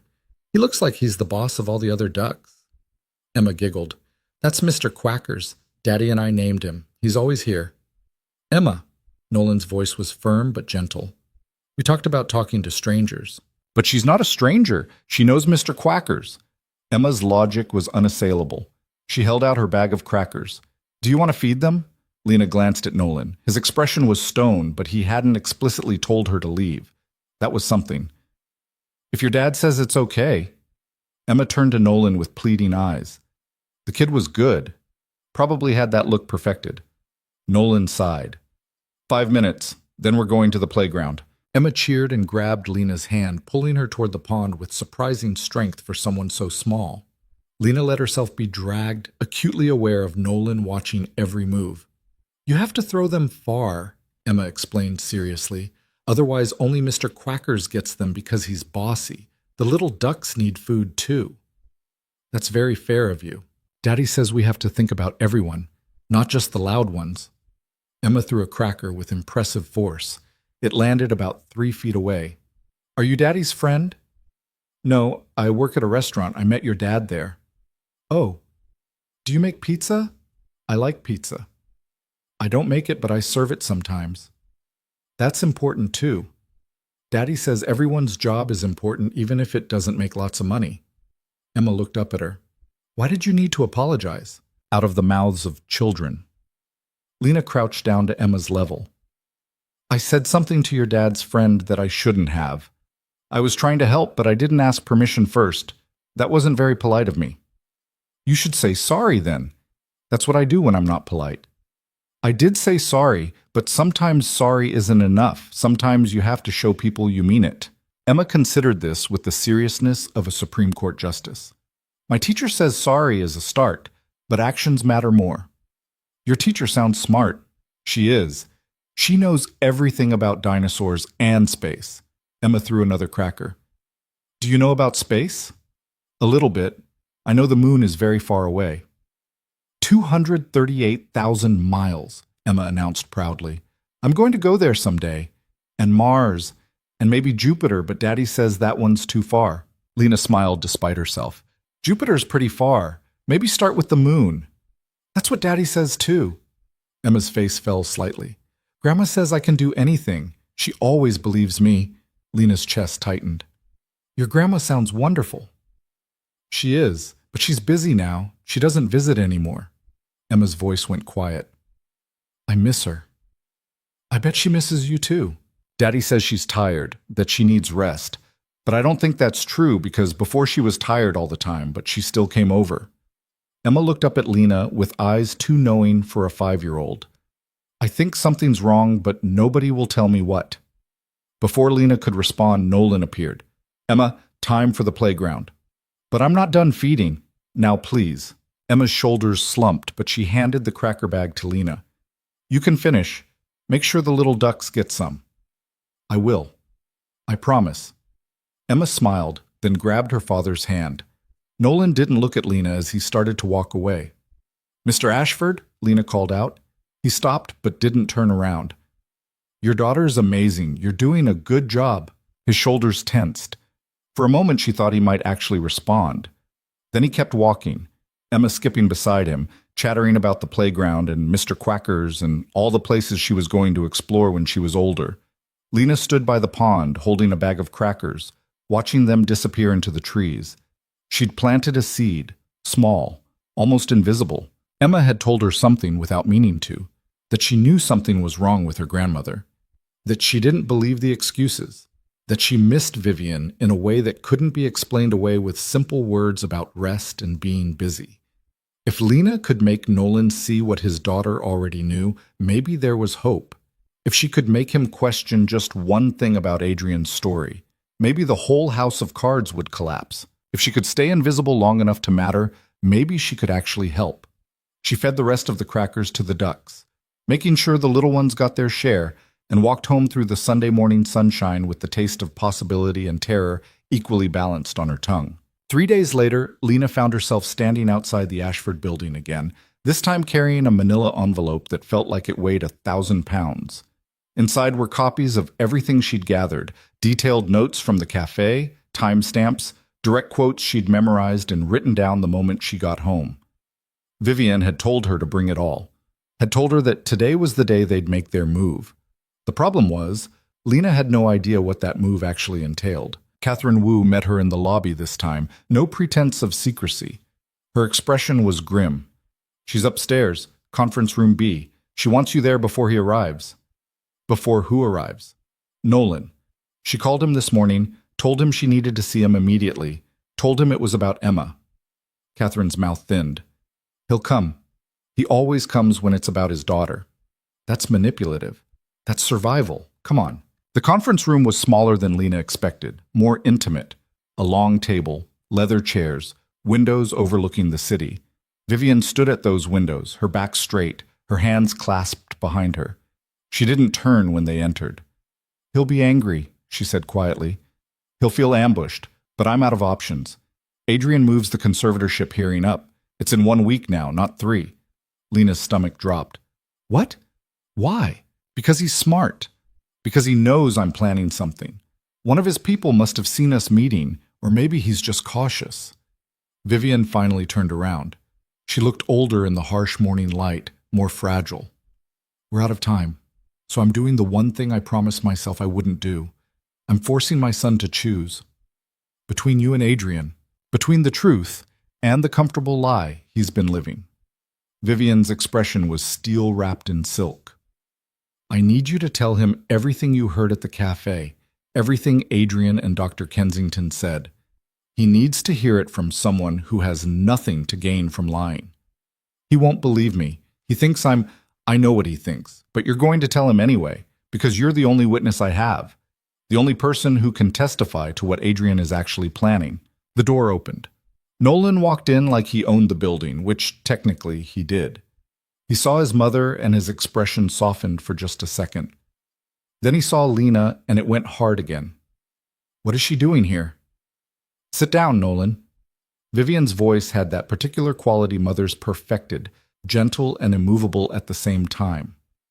I'm not sitting down until you tell me why the woman who harassed you at dinner is in a private conference room. She didn't harass me, she saved me. And if you sit down and actually listen for once in your life, you might understand why. Nolan's jaw clenched. Mom, I don't have time for... Make time. Vivian sat, gesturing to the chair across from her. Please. Something in her tone must have gotten through because Nolan sat, but his body language screamed resistance. Arms crossed, shoulders tight, eyes cold when they flicked toward Lena. You have 5 minutes. Then I'm leaving and taking you with me. You shouldn't be dealing with this kind of stress. This kind of stress? Vivian's hands moved, sharp and fast. You mean the stress of being erased from my own life? The stress of watching my son treat me like a child who can't make her own decisions? That's not what I'm doing. Then what do you call it when you screen my calls? When you cancel my meetings without asking? When you tell the board I'm too fragile to attend? Vivian leaned forward. What do you call it when you let Adrian Mercer make decisions about my life without my knowledge or consent? Adrian is trying to protect you. We both are. From what? From living? From having agency? Her voice rose slightly. I'm deaf, Nolan. Not incompetent. Not a child. Not a problem that needs managing. I know that. I've never said, you don't have to say it. You show it every single day. Vivian gestured at Lena. She's going to tell you something. And you're going to listen. Actually listen. Not just wait for your turn to explain why you're right and everyone else is wrong. Nolan turned to Lena, his expression somewhere between fury and confusion. Fine. Talk. Lena's mouth went dry. Every instinct screamed at her to run, to apologize, to make herself small and invisible again. But she thought about Emma asking why Grandma didn't visit, about Vivian's hands shaking when she signed about being erased, about Adrian's cold smile when he talked about making problems disappear. Last Thursday, she began, her voice steadier than she felt. I was working at the Daily Grind. It's a cafe near Mercy General. Your cousin Adrian meets there every Thursday morning with Dr. Richard Kensington. Nolan's expression didn't change. So I heard their entire conversation about the conservatorship hearing, about the fake medical reports Dr. Kensington has been creating, about how they're planning to use your love for your mother against you. That's insane. Richard is one of the most respected. He's being paid to lie. Lena pulled out her notes. He told Adrian that he's documented progressive cognitive decline over 18 months, memory lapses, confusion, inability to make complex decisions, none of which actually happened. He said the beauty of diagnosing cognitive decline in a deaf patient is that nobody can verify what she understands versus what she chooses not to respond to. Nolan stood up. I'm not listening to this. You're making accusations about a doctor who's been treating my mother for... Sit down. Vivian's voice cracked like a whip. You wanted to protect me? Then protect me from the people actually trying to hurt me, not the ones trying to help. She's lying. She has to be. Adrian wouldn't... Adrian said he'll have full control of my assets once the conservatorship is approved, Vivian cut in. He said he'll redirect foundation resources to more practical ventures, meaning ventures that benefit him. He called my education initiative a pet project, said beautiful things aren't as important as profitable ones. Nolan looked between them, his face going pale. How do you know what Adrian said? Because I heard him say it, Lena said quietly. He and Dr. Kensington talked for an hour. They discussed exactly how they'd manipulate you into supporting the conservatorship. They talked about firing Catherine and destroying her credibility if she fought back. They talked about Emma. That got his attention. What about Emma? Adrian said she'd forget her grandmother eventually, said children are adaptable that way, like erasing your mother from your daughter's life was just a practical decision that wouldn't matter in the long run. Lena met his eyes. But Emma already knows something's wrong. She told me in the park. She said she doesn't believe that her grandma is just tired. She said she misses her. Nolan's hands were shaking. You're lying. You have to be lying, because if you're not... He stopped, his breath coming too fast. If she's not, then you've been helping someone destroy the person you're trying to protect. Vivian's voice was gentle now, sad. I know you love me. I know you're scared. But Nolan, you're drowning me in that love. You're suffocating me with it. I watched Dad die. I watched Sarah die. I can't lose you too. So you're keeping me alive by making sure I don't actually live. Vivian stood, walked around the table, sat beside her son. Baby, I know you're scared, but the answer to fear isn't control. It's trust. And you stopped trusting me to know what's best for myself the day your father died. Because you were grieving. Because you weren't thinking clearly. I'm still grieving. I'll grieve him for the rest of my life. But that doesn't mean I've stopped being capable. She took his hand. You want proof? Fine. Ask me anything. Test my memory, my judgment, my ability to make decisions. Go ahead. Nolan pulled his hand away, stood up, paced to the window. His shoulders were rigid, his breathing uneven. Lena stayed quiet, watching him process, watching him fight against everything he'd believed for 3 years. "Richard showed me reports," he said finally. "Medical documentation. He said you were declining, that you needed protection before things got worse." "Did you ever ask me about those reports? Did you ever wonder why I wasn't present for the evaluations? Why nobody ever discussed the findings with me directly?" Nolan turned around slowly. "Richard said discussing them with you would be distressing, that it was better to handle things quietly. And you believed him. He's a doctor. He's been on the foundation board for 15 years. Why wouldn't I believe him?" "Because he's lying to you." Vivian's voice was steel. "And somewhere deep down, I think you know it. I think you've known something was wrong for a while now. But admitting it means admitting you made a mistake, that your grief made you vulnerable, that Adrian has been using you. Adrian saved me. When Sarah died, when I couldn't function, he helped you, I know. And then he leveraged that help into control, made you dependent on him, made you grateful enough that you stopped questioning his advice." Vivian moved closer. "That's how manipulation works, baby. It doesn't announce itself. It disguises itself as concern, as protection, as love." Nolan was quiet for a long moment, staring out at the city. When he spoke again, his voice was barely above a whisper. "If you're right, if Richard has been lying, if Adrian has been using me, then I've been hurting you for 3 years. I've been the threat. Not them. Me. Not a threat. Just misguided." Vivian's expression softened. "You were trying to keep me safe. You just forgot that safety without freedom isn't really safety at all. How do I know she's telling the truth?" Nolan gestured at Lena without looking at her. "She could be making all of this up. She could be working for someone who wants to hurt the foundation. Hurt you. Then verify it." Lena pulled out a piece of paper. "These are the dates and times of every meeting I witnessed. Get phone records. Check if Adrian and Dr. Kensington were at the daily grind when I say they were. Pull financial records. See if there are payments between them that can't be explained." "That would take weeks." "You have a week. The hearing is in 7 days." Vivian's voice was calm but firm. "You can spend that week trying to prove I'm wrong. Or you can spend it helping me fight back. Your choice." Nolan looked at his mother, really looked at her, maybe for the first time in years. Lena watched the moment happen, the crack in his certainty, the first real doubt. "What do you need me to do?" Vivian pulled out a folder, the same one she'd shown Lena in their first meeting. "I need you to read this. It's my proposal for the Deaf Education Initiative, the one Adrian called a pet project, the one he's planning to shut down the moment he has control." Nolan took the folder but didn't open it. "Why didn't you tell me about this?" "I tried. 4 months ago. You told me I should focus on rest, not work, that the foundation was in good hands with Adrian managing operations." Her voice cracked slightly. "You meant well, but you stopped seeing me as a partner and started seeing me as a patient." He opened the folder, started reading. His expression changed as he moved through the pages. Surprise, then interest, then something that looked like shame. "This is incredible. The scope, the funding structure, the partnerships. Mom, this could change thousands of lives." That was the idea. "Why didn't you push harder? Why didn't you make me listen?" "Because you weren't listening. You were protecting, and I was tired of fighting my own son for the right to exist." Vivian's hands moved, signing something Lena recognized, the word for trapped. "I love you, but I can't keep living like this. Can't keep being your beautiful silent mother who needs saving." Nolan sat down heavily, the folder still in his hands. "I screwed up, badly. Yes, but you can fix it." "How?" "Come to the hearing. Actually come. Not just approve Richard's recommendation from a distance.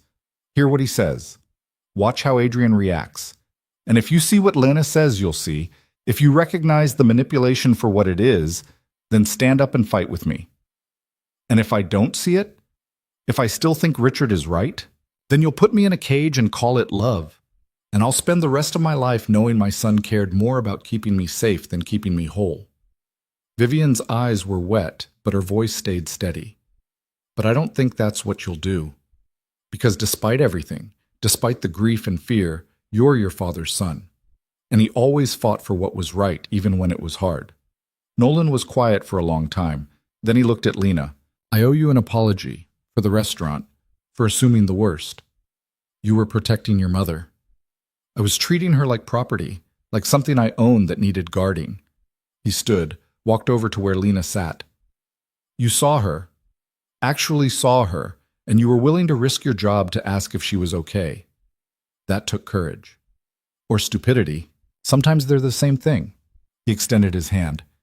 Thank you. For caring enough to intervene, for being brave enough to tell me the truth, even when you knew I didn't want to hear it.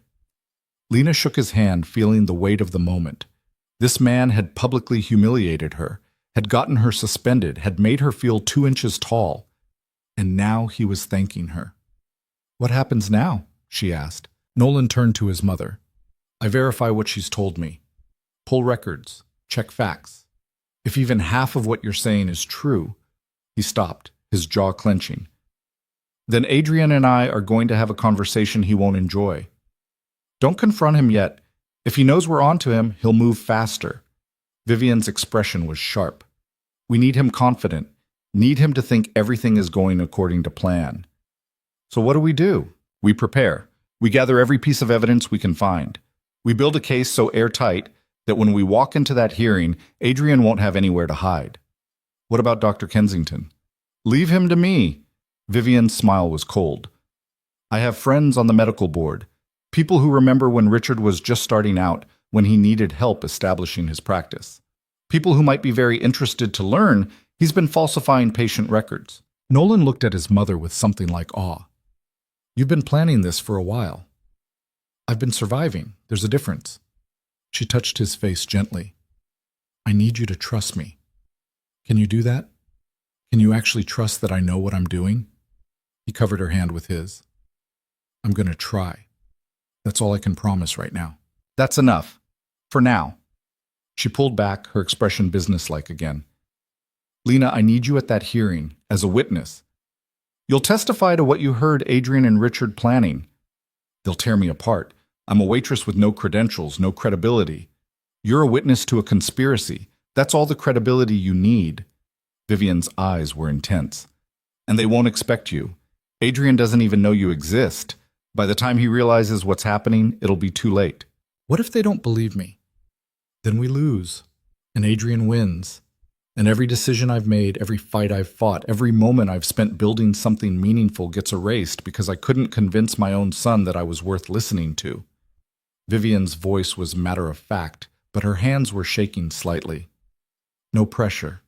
Lena laughed, which was probably inappropriate, but the whole situation was so insane that laughing seemed like the only reasonable response. Okay, I'll testify. I'll tell them everything. She looked at Nolan. But you have to actually listen. If you show up at that hearing already convinced your mother is wrong, my testimony won't matter. I'll listen, I promise. He pulled out his phone. I'm canceling my afternoon meetings. I want to go through everything, your notes, the timeline, the proposal. If we're going to fight, we need to be ready. The next 6 days were a blur of preparation. Lena met with Vivian and Catherine every evening, going over her testimony until she could recite it in her sleep. She returned to the daily grind that Thursday, but Adrian and Dr. Kensington didn't show. Marcus said they'd canceled their usual meeting, which made everyone nervous. Adrian was changing his patterns, which meant he was either suspicious or just being cautious. Nolan worked like a man possessed. He pulled financial records, checked phone logs, interviewed foundation staff who'd been quietly pushed out over the past year. Catherine fed him information she'd been gathering for months, emails, meeting notes, budget discrepancies that pointed to Adrian slowly consolidating power. On Tuesday, 3 days before the hearing, Nolan showed up at Lena's apartment.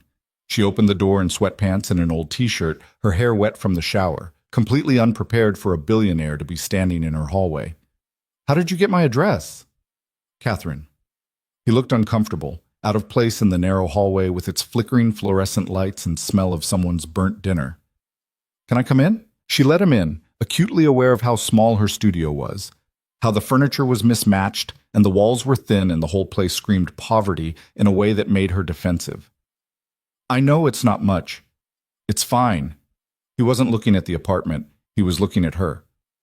I found something in the Foundation's medical files, records of the evaluations Richard supposedly conducted on my mother.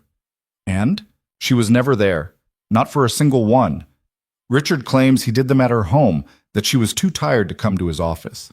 But I checked with her building security. He never visited, not once in the past 18 months. Lena's heart started beating faster. So he made it all up. Every word. The evaluations, the test results, the decline he documented so carefully. It's all fiction. Nolan's hands clenched into fists. I believed him. I read those reports, and I believed every single word because I wanted to believe my mother needed me, that I was protecting her. You were grieving. People make mistakes when they're grieving. Mistakes that almost destroyed my mother's life, that almost gave Adrian everything he wanted.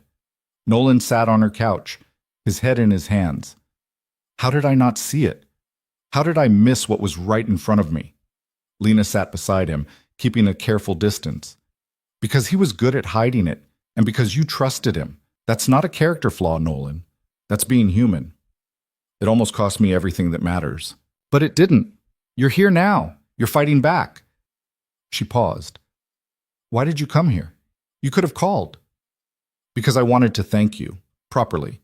Not in some conference room with my mother watching. Just thank you for seeing what I couldn't, for being brave enough to say something when everyone else stayed quiet. I wasn't brave. I was just tired of watching people get erased. He looked at her then, really looked at her. Your sister, the one you haven't spoken to in 6 years, you miss her. Every day. Then fight for her the way you fought for my mother. Find her, talk to her. Don't let pride or fear keep you apart. His voice was rough. Life's too short. Trust me on that. They sat in silence for a moment.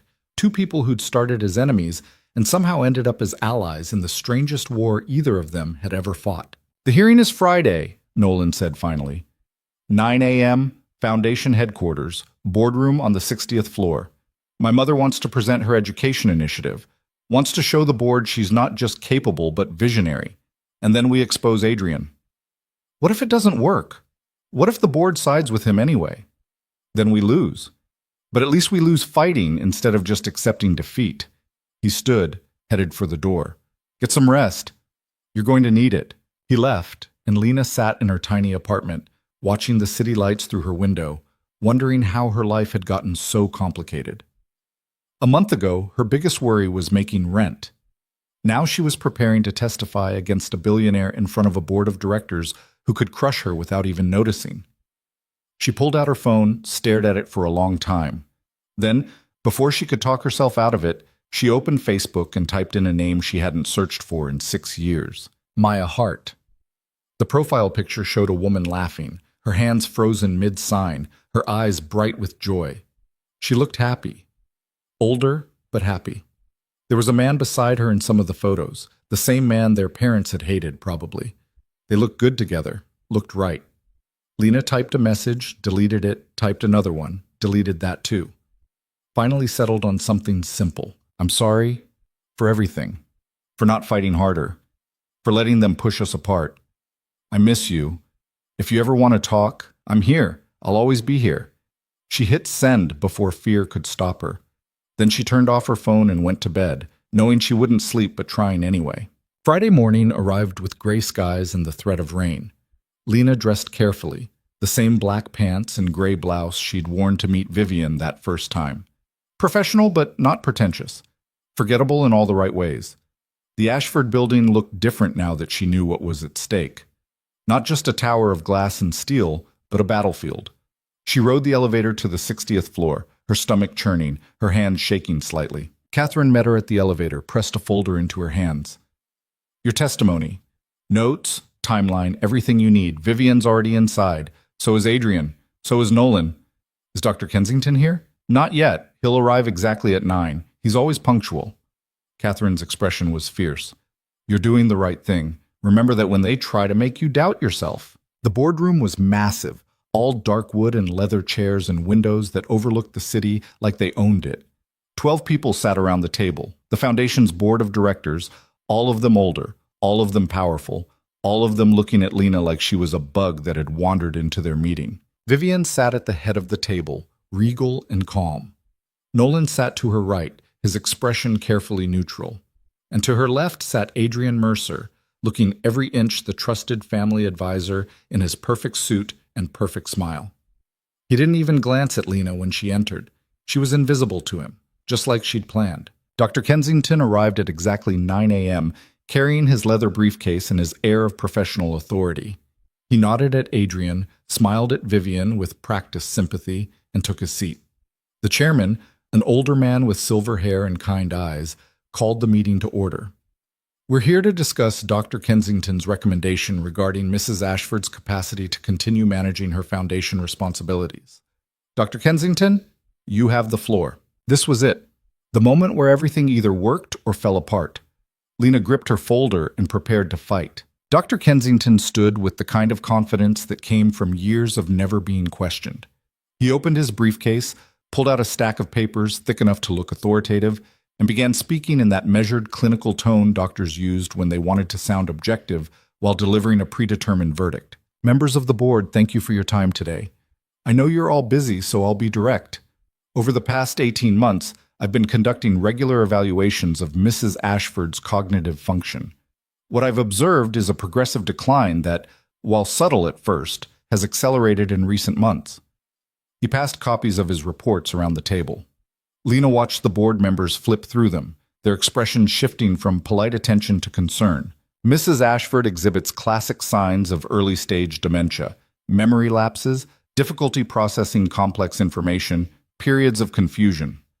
Combined with her hearing impairment, which naturally limits her ability to engage fully with the demands of foundation management, I believe we're looking at a situation that requires immediate intervention.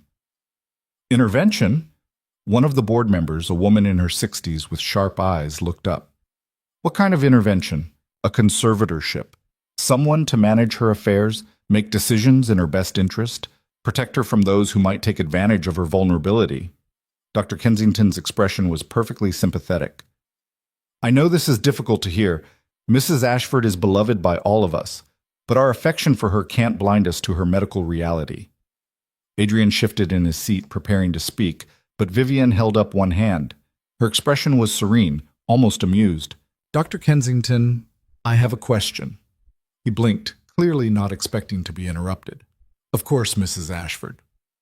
These evaluations you've been conducting, the ones that show my progressive decline, where exactly did they take place? At your home, primarily.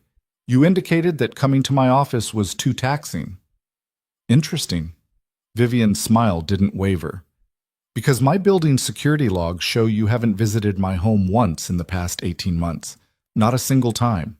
The room went very quiet. Dr. Kensington's face flickered, just for a second, before the professional mask slammed back into place. I believe there's been some confusion. Perhaps the security logs are incomplete. They're not. Nolan pulled out his phone, projected something onto the screen at the end of the room. A spreadsheet appeared, color-coded and detailed.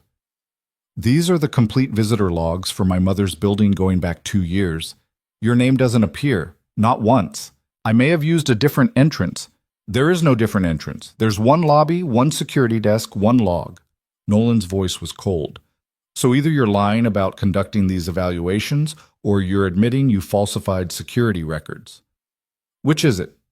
Dr. Kensington looked at Adrian. It was a brief glance, barely a flicker, but everyone in the room saw it. Saw him looking for help, for direction, for someone to tell him what to say. Adrian's expression stayed neutral, but Lena saw his jaw tighten. I think there's been a misunderstanding, Adrian said smoothly. Dr. Kensington's assessments were based on observations during foundation events, conversations with staff, consultations with you. Vivian's voice cut through like a blade. How convenient. My nephew consults with the doctor about my supposed decline. The doctor produces reports confirming that decline, and my nephew just happens to be next in line to control the foundation if I'm declared incompetent. Mrs. Ashford, I understand you're upset, but these accusations aren't accusations. They're facts. Nolan stood up, walked to the screen, pulled up another document. These are Dr. Kensington's bank records for the past year. Note the monthly deposits from an account registered to Mercer Consulting, LLC. That's your company, isn't it, Adrian? Adrian's perfect composure cracked, just slightly. Richard is a consultant for several of my projects. Those payments are completely legitimate. Then you won't mind explaining why they started exactly 1 week after you began discussing conservatorship options with him. Why they're always made on the first of the month. Why the amounts match exactly what an expert medical witness might charge for providing favorable testimony. Nolan's voice was getting louder, angrier. You paid him to lie about my mother. You paid him to create fake reports. You paid him to help you steal her life. The board erupted. Half a dozen people started talking at once. Some demanding explanations, some calling for order. Some looking at Adrian with expressions that ranged from shock to disgust. The chairman banged his gavel. Everyone quiet. Dr. Kensington, I think you need to explain yourself. Dr. Kensington had gone pale. His hands shook slightly as he gathered his papers, shoving them back into his briefcase with none of his earlier precision. I don't have to sit here and be insulted. My professional reputation speaks for itself. If you're going to believe conspiracy theories over decades of medical expertise, we're believing bank records, the sharp-eyed woman said. Those don't lie. Unlike apparently some doctors. Dr. Kensington stood. I'm leaving. If you have questions, contact my attorney. Sit down. Vivian's voice wasn't loud, but it carried absolute authority. You're not going anywhere until I'm finished. Something in her tone made him freeze. Maybe it was the steel underneath. Maybe it was the realization that he was trapped, and everyone knew it. Whatever it was, he sat back down, his face flushed with anger and fear. Vivian stood, moved to the front of the room where everyone could see her clearly. When she spoke, her voice was steady and strong. For 3 years, I've watched my son pull away from me, watched him make decisions without consulting me, watched him treat me like something fragile instead of someone strong. I blamed grief, blamed fear, blamed everything except the truth, that someone was poisoning him against me. She looked directly at Adrian. You used Nolan's love for me as a weapon, convinced him that protecting me meant controlling me, that keeping me safe meant keeping me silent. You fed him lies through a doctor he trusted, through your own carefully cultivated image as the loyal family member who'd never let him down. Aunt Vivian, I understand you're upset, but you're not thinking clearly. Don't! Her hand came down on the table hard enough to make everyone jump. Don't you dare tell me I'm not thinking clearly. That's what you've been saying for 3 years, what you've trained Nolan to say, what you've used to justify every decision you made without my knowledge or consent. She pulled out a folder, the same one she'd shown Lena weeks ago, and placed it on the table. This is a proposal for a deaf education initiative, $10 million in funding, partnerships with 12 schools across 3 states, technology grants, teacher training, community programs. I've been working on it for 18 months. It represents everything I believe in, everything my late husband and I dreamed of building. The board members leaned forward, interested. Several reached for the folder. Adrian knew about this proposal. He called it a pet project. Said beautiful things weren't as important as profitable ones. Said the moment he had control, he'd shut it down and redirect the resources to ventures that actually mattered. Vivian's eyes never left Adrian's face. He told Dr. Kensington all of this 3 weeks ago, at a cafe called The Daily Grind. Adrian's expression went carefully blank. I don't know what you're talking about. Then you won't mind if we call a witness. Vivian gestured at Lena. Ms. Hart, would you please tell the board what you heard? Every eye in the room turned to Lena. She felt her throat close, her hands start to shake. These people were billionaires, foundation directors, the kind of powerful humans who could destroy her with a phone call. And she was about to accuse one of them of conspiracy and fraud. She stood up anyway, opened her folder, started reading from her notes in a voice that shook at first but got steadier as she went. Thursday, April 10th, 9:15 a.m. Adrian Mercer and Dr. Richard Kensington met at the Daily Grind Cafe. I was working there. I heard their entire conversation. She looked up. Dr. Kensington said he'd documented progressive cognitive decline in Mrs. Ashford over 18 months. When Mr. Mercer asked if it was real, Dr. Kensington said, quote, none of which actually happened, none of which can be disproven. The beauty of diagnosing cognitive decline in a deaf patient is that nobody can verify what she understands versus what she chooses not to respond to. The room went deathly silent. Lena kept reading. Every damning word, every casual dismissal of Vivian's humanity, every calculated move in Adrian's plan to steal his aunt's life. When she got to the part about Emma, about how children were adaptable and would forget their grandmother eventually, several board members looked actually angry. When she finished, she set down her notes and met Adrian's eyes for the first time. He was staring at her with pure hatred, finally seeing her as something other than invisible. "You were spying on me. I was working. You were plotting. There's a difference. This is hearsay, completely inadmissible. The word of some random waitress against bank records? Phone logs? Security footage from the cafe showing you and Dr. Kensington meeting every Thursday for 6 months?" Nolan pulled up more documents. "Catherine's been investigating for a year. She has everything, Adrian, every lie, every manipulation, every single move you made to isolate my mother and position yourself to take over." Adrian stood up, his composure finally cracking completely. "You have no idea what you're talking about. I've given everything to this foundation. I saved Nolan when he was falling apart. I've kept this organization running while Vivian was too grief-stricken to function. I was grieving my husband." Vivian's voice finally rose, finally broke. "I was sad. I was lost. But I was never incompetent, never unable to lead. You just needed me to look that way so you could take what wasn't yours. Everything I did was to protect this family. You did it to control us. There's a difference." Nolan moved closer to Adrian, and there was something dangerous in his expression. "You stood next to me at my wife's funeral, held my daughter when I couldn't, convinced me you were the only person I could trust, and the whole time you were planning this. Nolan, listen to me. No, you listen." Nolan's voice shook with rage barely held in check.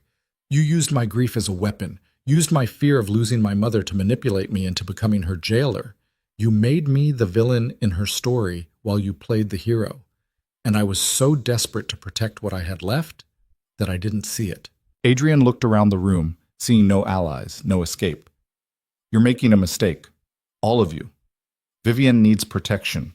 She needs someone to manage her affairs before she makes decisions that could destroy everything. The only thing that needs destroying here is your access to this foundation." The chairman stood, his expression colder than Lena had ever seen a human face. "Adrian Mercer, as of this moment, you are removed from all foundation positions. Dr. Kensington, I'm reporting you to the medical board with copies of these financial records. Security will escort you both out." 2 security guards appeared as if summoned. Adrian started to protest, then seemed to realize it was over.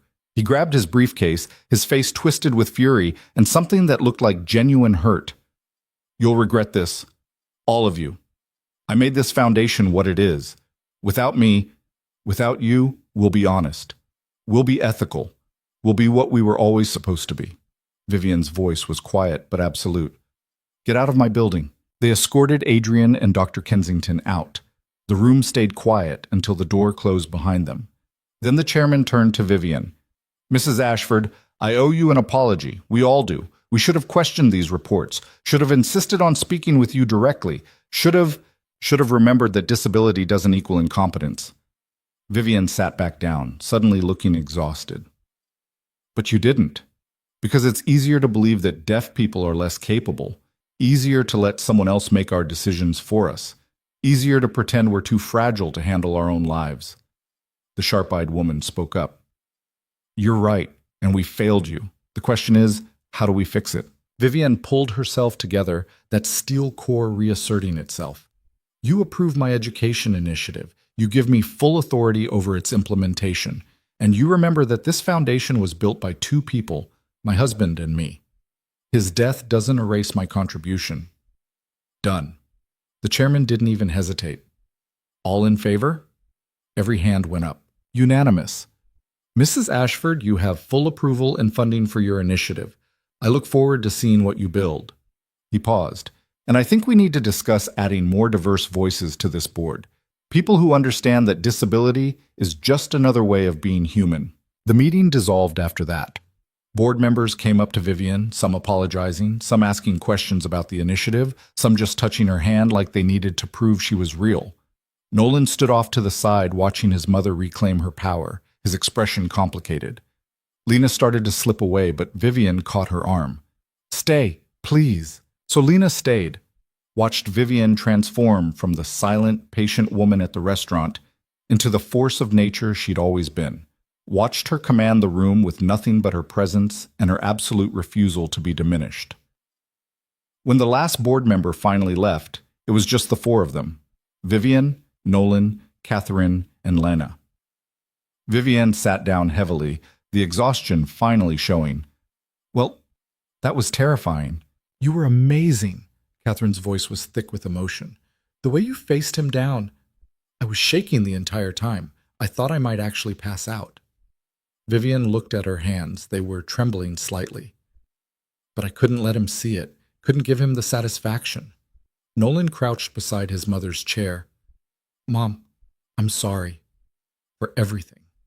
For not listening. For making you feel like you had to fight me instead of fight with me. For being human. For making mistakes. For loving me so much it turned into something toxic." Vivian touched his face. "I forgive you. But Nolan, you have to forgive yourself. Grief makes us do terrible things sometimes. The important part is recognizing it and doing better." "How do I do better?" "You trust me. You let me make my own choices even when they scare you. You remember that your job isn't to protect me from life. It's to live life alongside me." She smiled sadly. "And you take Emma to see me. Actually see me. Not supervised visits where you hover in the background making sure I don't get too tired. She misses you so much. She keeps asking why you don't visit anymore." "Then let me visit. Let me be her grandmother again." Vivian's voice cracked. "I've lost 3 years with that little girl because you were so afraid of losing me that you pushed me away. Don't let fear steal any more time from us." Nolan nodded, his eyes wet. "I'll bring her tomorrow. We'll spend the whole day together, just you and her. I won't even stay if you don't want me to." "I want you to stay. I want us to be a family again, a messy, imperfect, sometimes frustrating family, but a family that trusts each other." She pulled him into a hug, and he held on like a drowning man finding shore. Catherine cleared her throat. "I should go. Give you two some privacy." "No, stay." Vivian pulled back from Nolan, looked at her assistant. "You've been fighting this battle longer than anyone. Gathering evidence, protecting me, risking your job. You deserve to see this through." "I just did my job." "You did more than that. You believed me when my own son didn't. You saw me as capable when everyone else saw me as fragile." Vivian stood, walked over to Catherine. "Thank you for everything." They hugged, and Catherine let herself cry for a moment before pulling away and wiping her eyes. "Okay, enough emotions. We have work to do. The initiative doesn't build itself. Tomorrow. Today, I want to go home and sleep for 12 hours. Vivian turned to Lena. "Walk with me?" They took the private elevator down, just the two of them. Vivian leaned against the wall, her perfect posture finally crumbling. "I wasn't sure we'd win." "You didn't show it. Years of practice. When you're deaf in a hearing world, you learn to hide your doubts. Show weakness, and people start making decisions for you." She looked at Lena. "You understand that, don't you? The hiding." "Better than I want to." They reached the ground floor, walked out into the lobby. The afternoon sun streamed through the windows, turning everything gold. "What will you do now?" Vivian asked. "Go back to the restaurant, I guess? Try to rebuild my normal life? What if I offered you something different?" Vivian stopped walking. The education initiative needs staff. People who understand what it's like to exist between worlds. People who fought for others even when it cost them everything. Lena's heart started beating faster. "Are you offering me a job?" "I'm offering you a purpose, a chance to help build something that matters. To make sure other deaf children don't grow up thinking they're less than. Other families don't get torn apart by fear and misunderstanding." Vivian's expression was serious.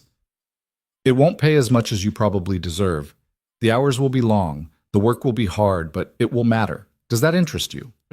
Lena thought about her studio apartment, her invisible life, the 6 years she'd spent hiding from anything that might hurt her.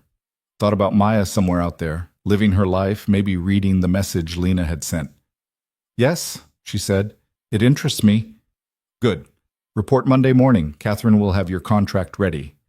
Vivian smiled. "Welcome to the team, Ms. Hart." They shook hands, and Lena felt something shift inside her. Not a healing. Healing took time, but a beginning. A first step toward being someone who took up space instead of apologizing for it. "Can I ask you something?" Lena said. "Of course." Why me? You could hire anyone, people with degrees, with experience, with credentials I don't have. Because you saw me.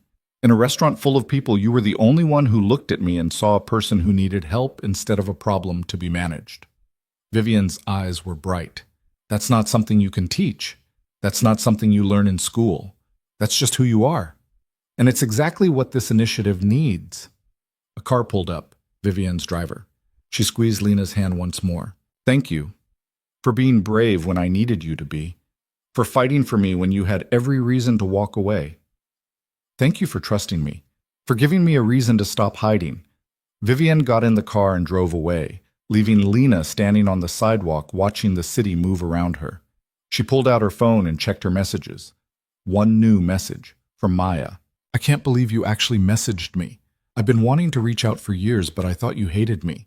Can we meet tomorrow? Please? Lena's hand shook as she typed back. Tomorrow. Anywhere you want. I miss you so much. The response came immediately. I miss you too, big sister. I never stopped. Lena stood there on the sidewalk and cried, not caring who saw her, not caring who noticed. 6 years of silence, of hiding, of making herself small enough to slip through the cracks without anyone seeing. And now she was choosing to be seen, choosing to take up space, choosing to fight for the things that mattered instead of protecting herself from things that might hurt. 3 months later, Lena sat in a conference room very different from the one where Vivian had faced down Adrian. This one was bright and cheerful, filled with teachers and parents and kids who signed and spoke and existed in that beautiful space between worlds. The Education Initiative had launched 2 weeks ago. The first school was in Brooklyn, serving 40 students. The second would open in January. Vivian had plans for 20 more over the next 5 years. Lena ran the family outreach program, connecting parents with resources, teaching them that deaf didn't mean broken. She gave workshops on communication, on trust, on how love could become control if you weren't careful. She told her story, the sanitized version, the one that didn't make her parents look like monsters because they weren't. They were just scared, just human, just wrong. Maya came to some of the workshops. They'd been rebuilding their relationship slowly, carefully, learning each other again. Their parents still didn't speak to Lena, but Maya had started pushing back, started insisting on her right to choose her own family. It was messy and hard, and sometimes Lena wondered if it was worth it. Then she'd see Maya laugh, see her sign with the freedom of someone who didn't have to apologize for her language, and she'd know it was. Emma Ashford came to the school sometimes with her father. Vivian was teaching her to sign, and Emma had taken to it with the enthusiasm of a 5-year-old who thought learning a secret language was the coolest thing ever. She'd run up to Lena and sign hello with chubby hands that didn't quite form the shapes right, but the meaning was clear. Nolan had changed. Slowly, imperfectly, but genuinely. He'd started therapy, started learning to let go of control, started understanding that the best way to protect the people you loved was to trust them to protect themselves. He and Lena had developed an odd friendship built on shared guilt and the knowledge that they'd both almost destroyed the person they were trying to save. Sometimes they got coffee and talked about fear and grief and how easy it was to turn love into a cage. I still mess up, he'd admitted one day. Still want to make decisions for my mom. Still catch myself treating her like she's fragile. But you catch yourself. That's the important part. Is it enough? I don't know. Maybe that's not the right question. Maybe the question is whether you're doing better than yesterday. He'd smiled at that. Are you? Some days. Other days I'm still that scared girl trying to be invisible. But I'm working on it. Working on it. That seemed to be the theme of everyone's life these days. Not perfection, not some dramatic transformation. Just working on it. Trying, failing sometimes, getting up and trying again. Adrian had disappeared after the hearing. Rumors said he'd moved to Europe, that he was starting over somewhere people didn't know his name. Dr. Kensington had lost his medical license and was facing criminal charges. Neither of them had tried to contact Vivian or Nolan. Maybe they felt too guilty. Maybe they just knew better. Catherine had been promoted to director of operations. She ran the foundation with the same fierce loyalty she'd shown Vivian, but now she had actual authority to back it up. She and Lena had become friends in that way people did when they'd fought a war together and survived. You ever regret it? Catherine asked one day over lunch.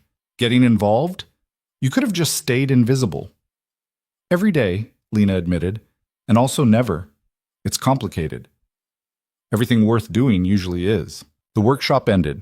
Parents gathered their kids, signed goodbyes, thanked Lena for her time. A woman approached, new, nervous, clearly overwhelmed. My son was just diagnosed. The doctors keep telling me about all the things he'll never be able to do, about how hard his life will be, about how I need to prepare for disappointment. Her voice broke. I don't know how to help him. I don't know how to be what he needs. Lena took her hands. First, stop listening to people who think deaf is the same as less. Second, learn his language. Actually learn it. Don't just make him learn yours. Third, trust him. Trust that he knows what he needs better than any doctor or therapist or well-meaning relative. What if I mess up? You will. We all do. The question isn't whether you'll make mistakes. It's whether you'll listen when he tells you you're making them. The woman nodded, tears streaming down her face. Thank you for understanding. I'm learning. We all are. That's kind of the point. That evening, Lena sat in her new apartment. Still small, still not fancy, but hers in a way the studio had never been. She'd put up pictures. Maya signing at her wedding. Emma feeding the ducks. Vivian at the school opening, her hands mid-sign, her face radiant with joy. Her phone rang. Vivian. Lena, are you busy? Never too busy for you? What's up? Nolan's planning a family dinner, Sunday night. He wants you there. I'm not family. You're more family than half the people related to us by blood. Please come. Emma specifically requested you. She wants to show you the new signs she learned. Lena smiled. Okay, I'll be there. Good. And Lena? Bring Maya if she's comfortable. She's part of this too. After they hung up, Lena sat in the quiet of her apartment and thought about family. About how it wasn't just the people you were born to. It was the people who saw you, really saw you, and chose you anyway. It was the people who fought for you and with you, and sometimes against you when you needed it. It was messy and complicated, and sometimes it hurt like hell. But it was real. And real was better than perfect any day. She texted Maya. Family dinner Sunday, Vivian's place. Want to come? The response came fast. Will your billionaire friends be weird about my tattoos? Probably. Come anyway. Okay. But if anyone asks me to use my voice instead of signing, I'm leaving. Fair. I'll leave with you. Deal. Lena set down her phone and looked out at the city lights, at the millions of lives happening in parallel, at all the invisible people fighting invisible battles that nobody saw. She thought about the girl she'd been 6 years ago, cut off from her family, making herself small, convinced that invisibility was the same as safety. Thought about the woman at the restaurant who'd signed to a stranger and changed everything. Sometimes the quietest person in the room really could change the world. Not by being loud, not by being perfect, but by being brave enough to see someone who needed seeing, by being willing to risk comfort for what was right, by understanding that protection without freedom was just another word for prison, that love without trust was just another word for control, that sometimes the people who hurt us most are the ones who are most afraid of losing us. The city hummed below her window, full of stories and struggles, and people learning to be better than they were yesterday. Lena was one of them now, not invisible, not silent, not hiding, just human, just trying, just enough. And for the first time in 6 years, that felt like more than enough. It felt like home,